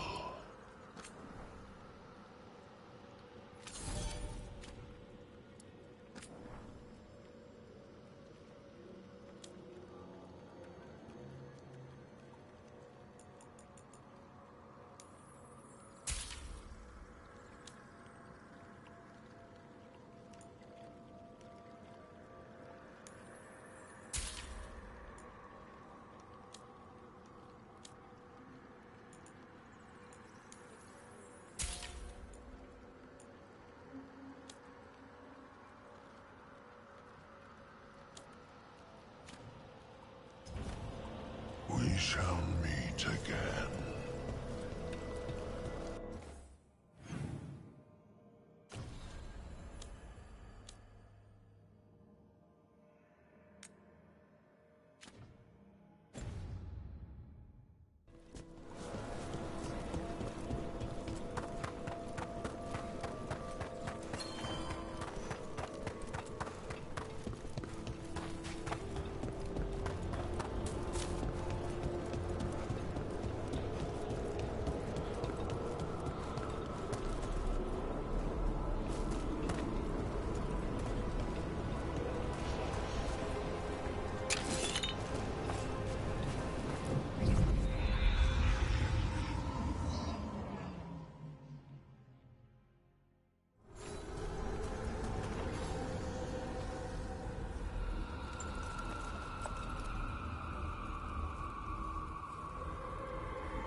Onward, dweller.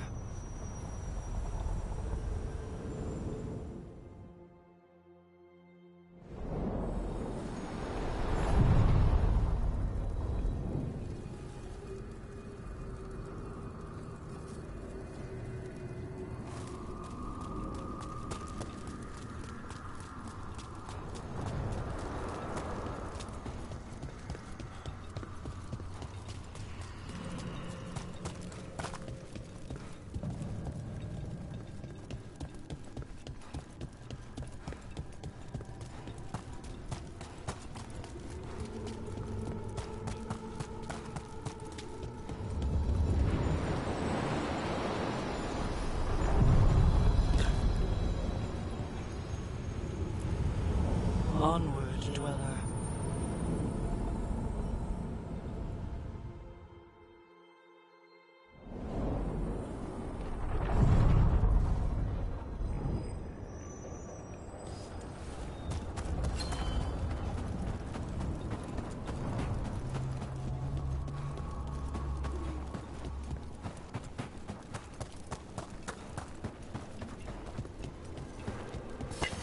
We got company.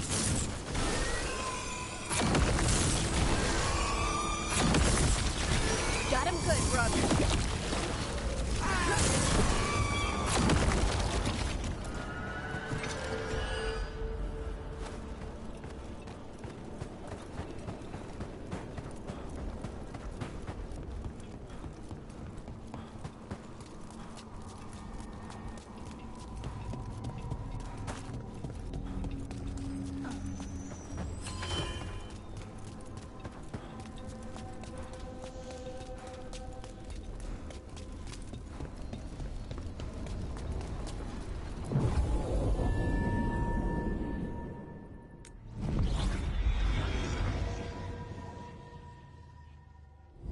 Thanks for coming, Rook. I hope the Kalsharok dwarves have some answers.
To meet someone named Veilguard? He told me to come here. He seemed nice in his message.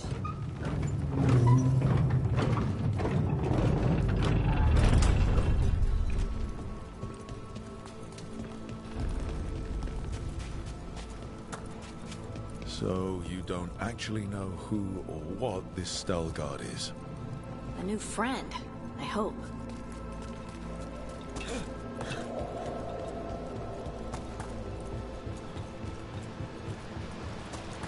We're supposed to meet Veilguard here. Ready when you are. Nice,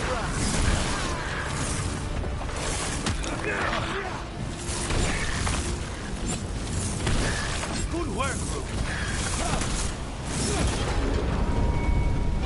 That has to be Veilguard.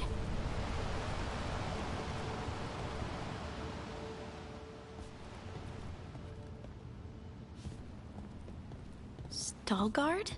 Yes.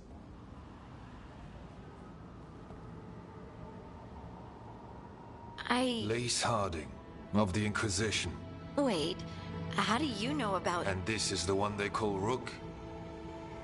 De la Morte, the Crow. So you've heard of us? You have brought a strange assortment to our gates, Lace Harding.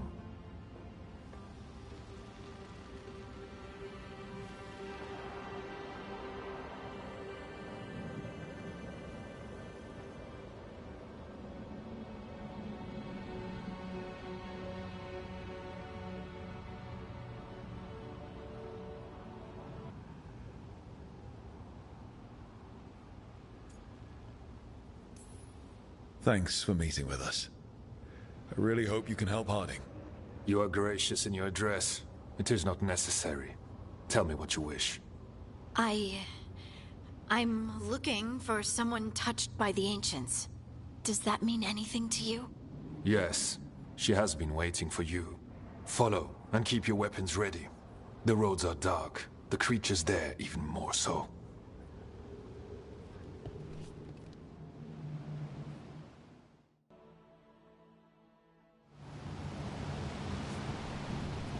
You are staring.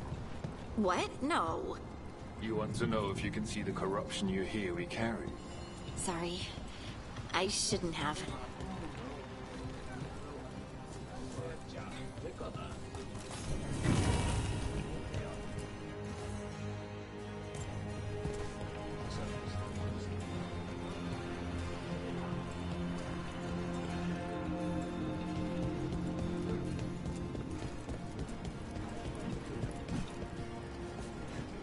Ilya, have you seen my chisel? The one that's pointed, the one that looks like a wedge, or the tiny one? The tiny one that's pointed. Oh, check your pockets.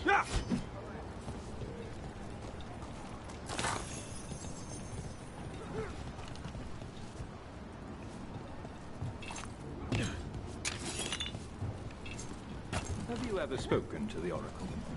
In the sanctum? No.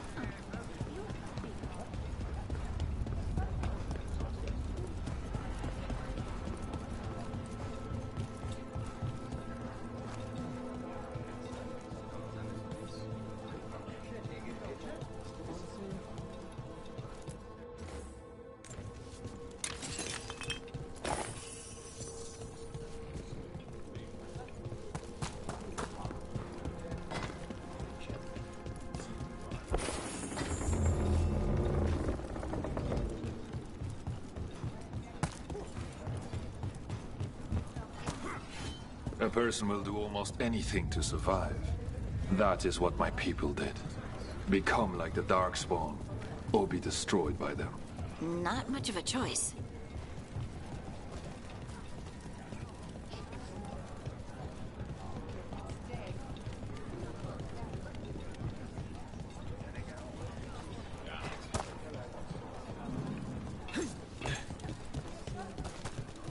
What do you mean you're like the Darkspawn? You, a Grey Warden, are like them so you can defeat them. We are like them so we can survive them. The Wardens will be welcome here. To its fate many generations ago, when the Darkspawn first came. We lost many. Some to the corruption, some by their own hand, and some found another way. Atuva Galta Satot. The stone is colder than death, as they say.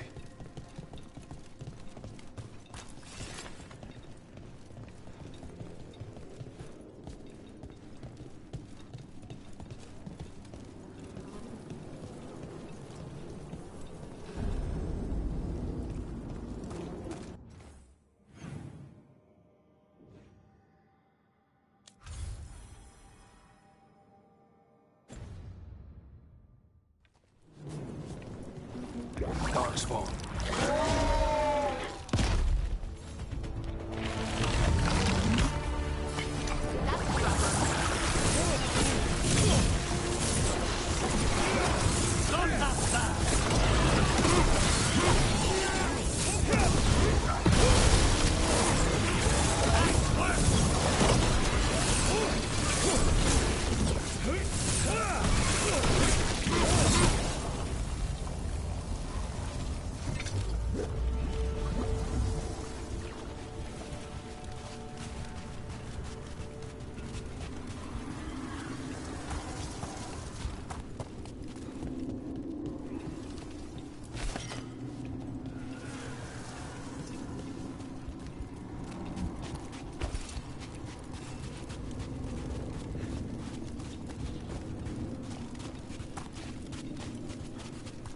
least it smells better than the ossuary.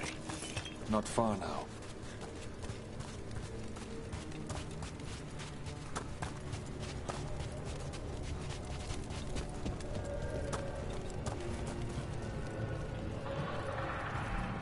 Blight. It grows too quickly these days, and it feels different. You can feel the blight? Many from culture overlap. Some. Long story. The corruption here has its root elsewhere. Destroy it, and this growth will become vital. Destroy the source of the blight growths? We can do that. I will stay on guard. Lift's stuck. Looks like a rock wedged in the mechanism. I might be able to help with that.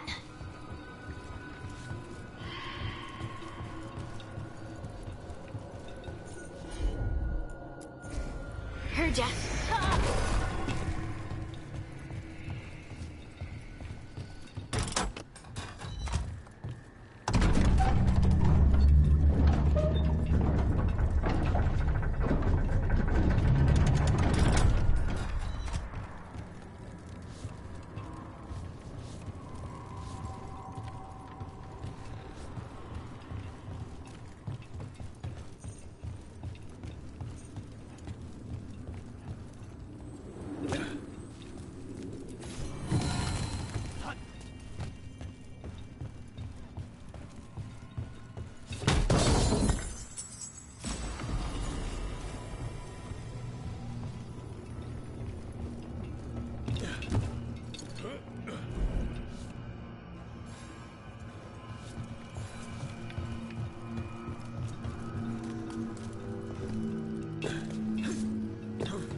Bet it's this way.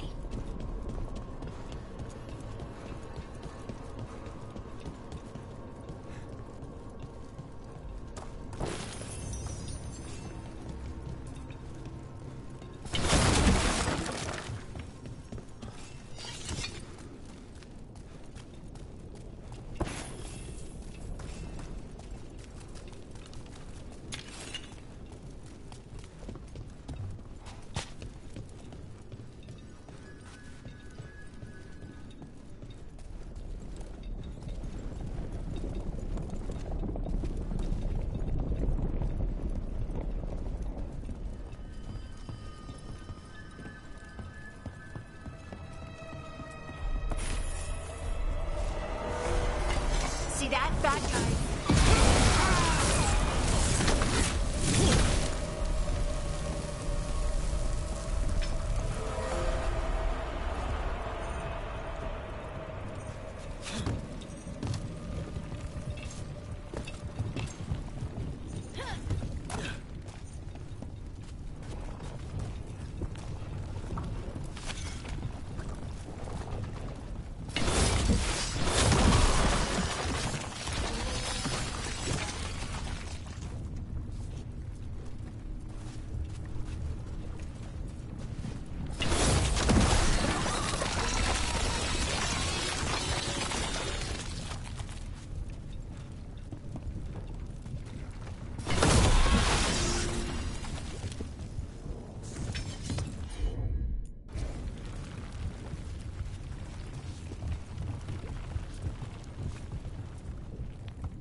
There are eyes on us.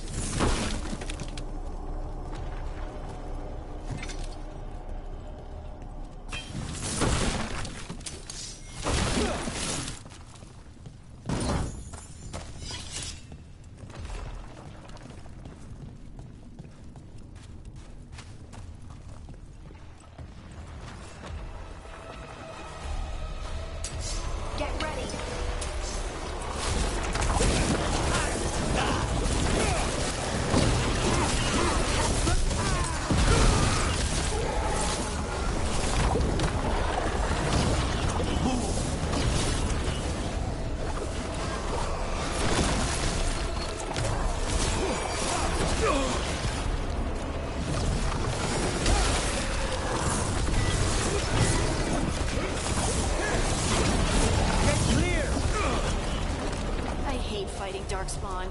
And they're everywhere down here. What are the chances we won't see any more of them?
Did anyone else see that? I thought I saw someone. Someone? Yeah. Maybe it was just a shadow.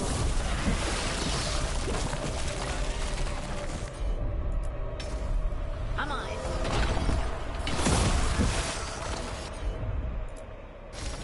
Got it.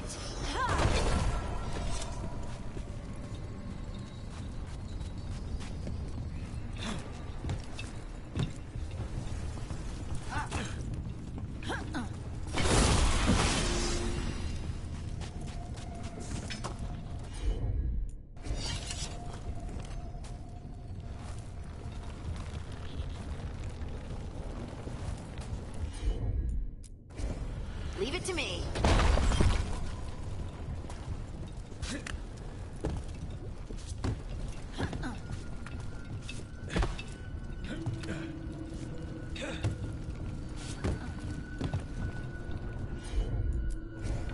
You got it.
destroy this blight and get out of here.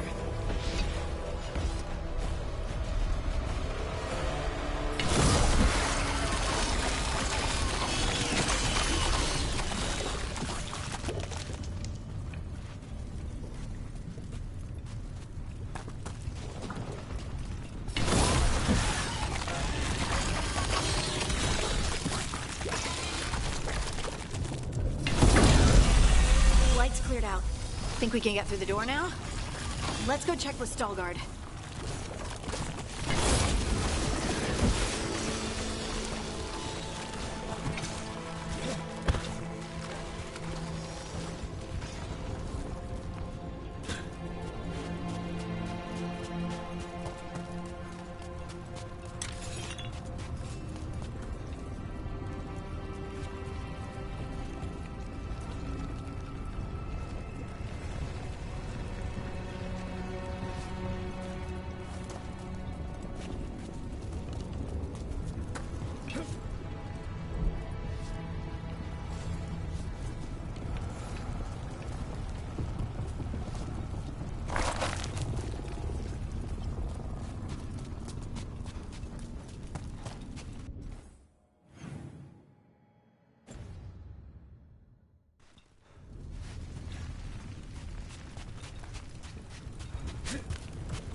The blight growths have weakened. So, we can keep going? Yes. Come.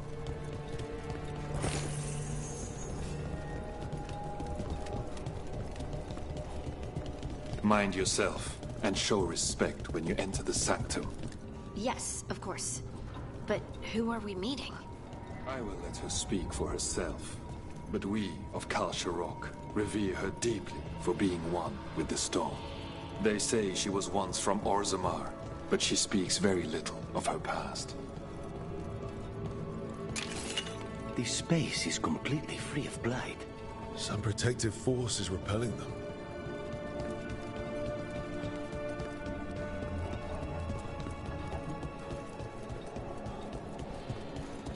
The song.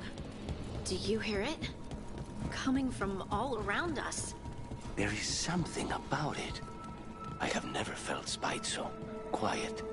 It feels like it's echoing through my entire being. Like I'm part of the melody. And it's calling me home.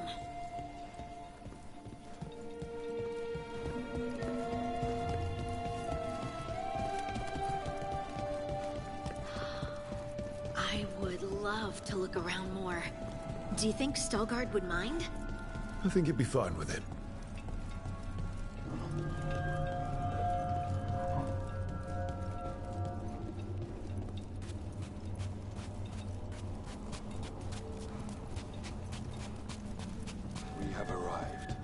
But I don't see anyone. There. She's waiting.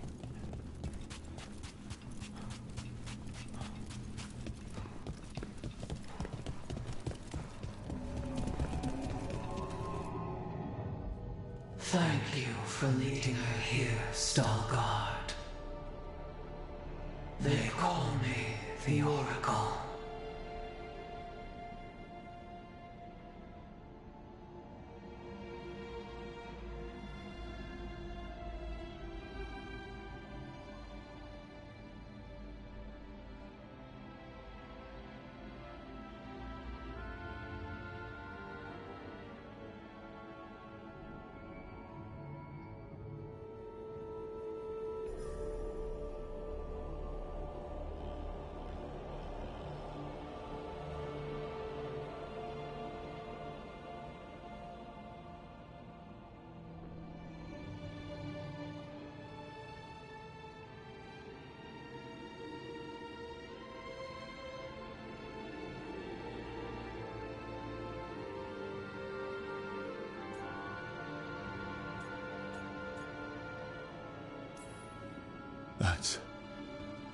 incredible. Yes, she is. All this. Is this what I am? Am I like you? I cannot tell you what you are. Look within and remember. Remember when the earth was alive and the Titans walked the land. In one voice they sang a chorus of creation and of connection. Esse the song. When the Titans fell, we awoke, but the melody was already lost. The dwarves. We were always just shattered fragments of a greater whole. The stone sense. My magic. It's Titan magic. But why? Why did this happen? Why do I remember Esse? What happened to the Titans?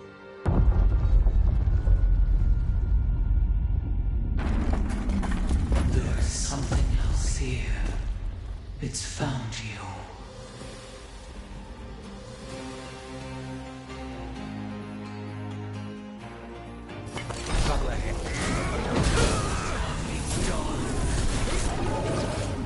He didn't do anything!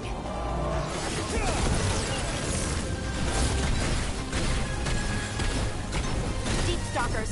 That construct probably riled up the wildlife. What's the team? Good shot, Hardy.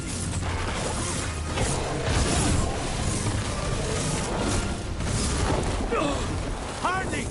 What did you do to piss off a rock? Why does everyone think this is my fault?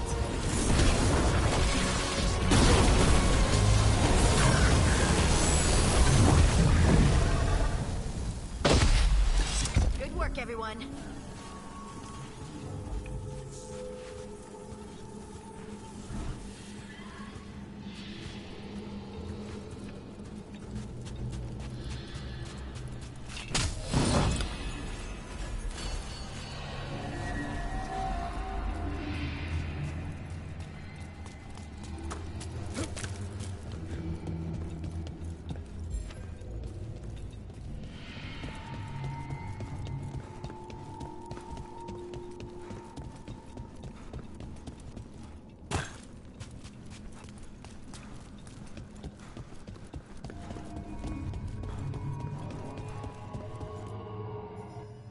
Everyone alive? Did you feel it? Fury. Such fury. And with you as its mark. Me? But why?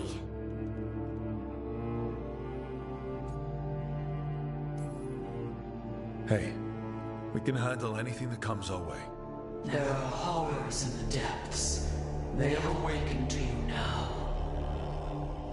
Look within for your answers, and beware. No, wait! I have more questions! Huh. She does that. Riddles, riddles, riddles. Oh, I'm a rock. But those weren't answers! She gave me nothing! Come back! Make her come back! Harding. Ugh. It's all right. I'm all right. Sorry. We're done. Let's just get out of here.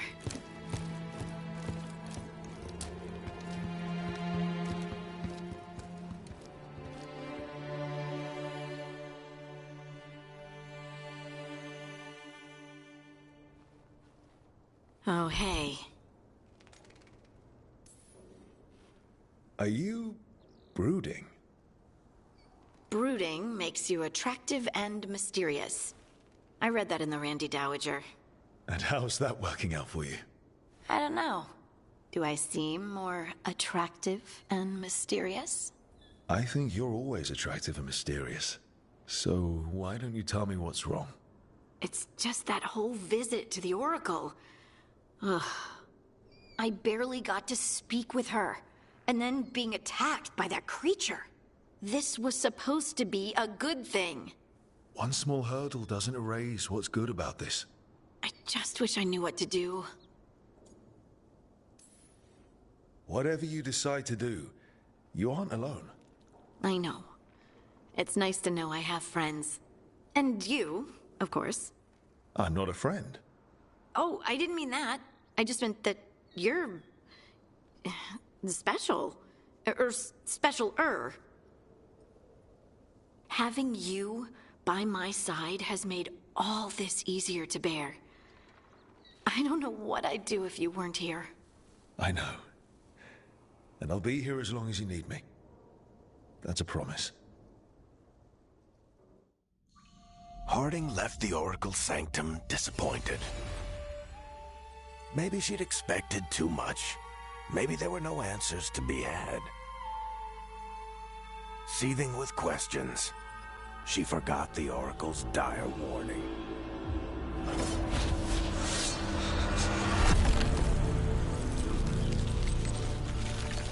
But far below the surface, something was moving. Determined to be seen, and fighting to be remembered.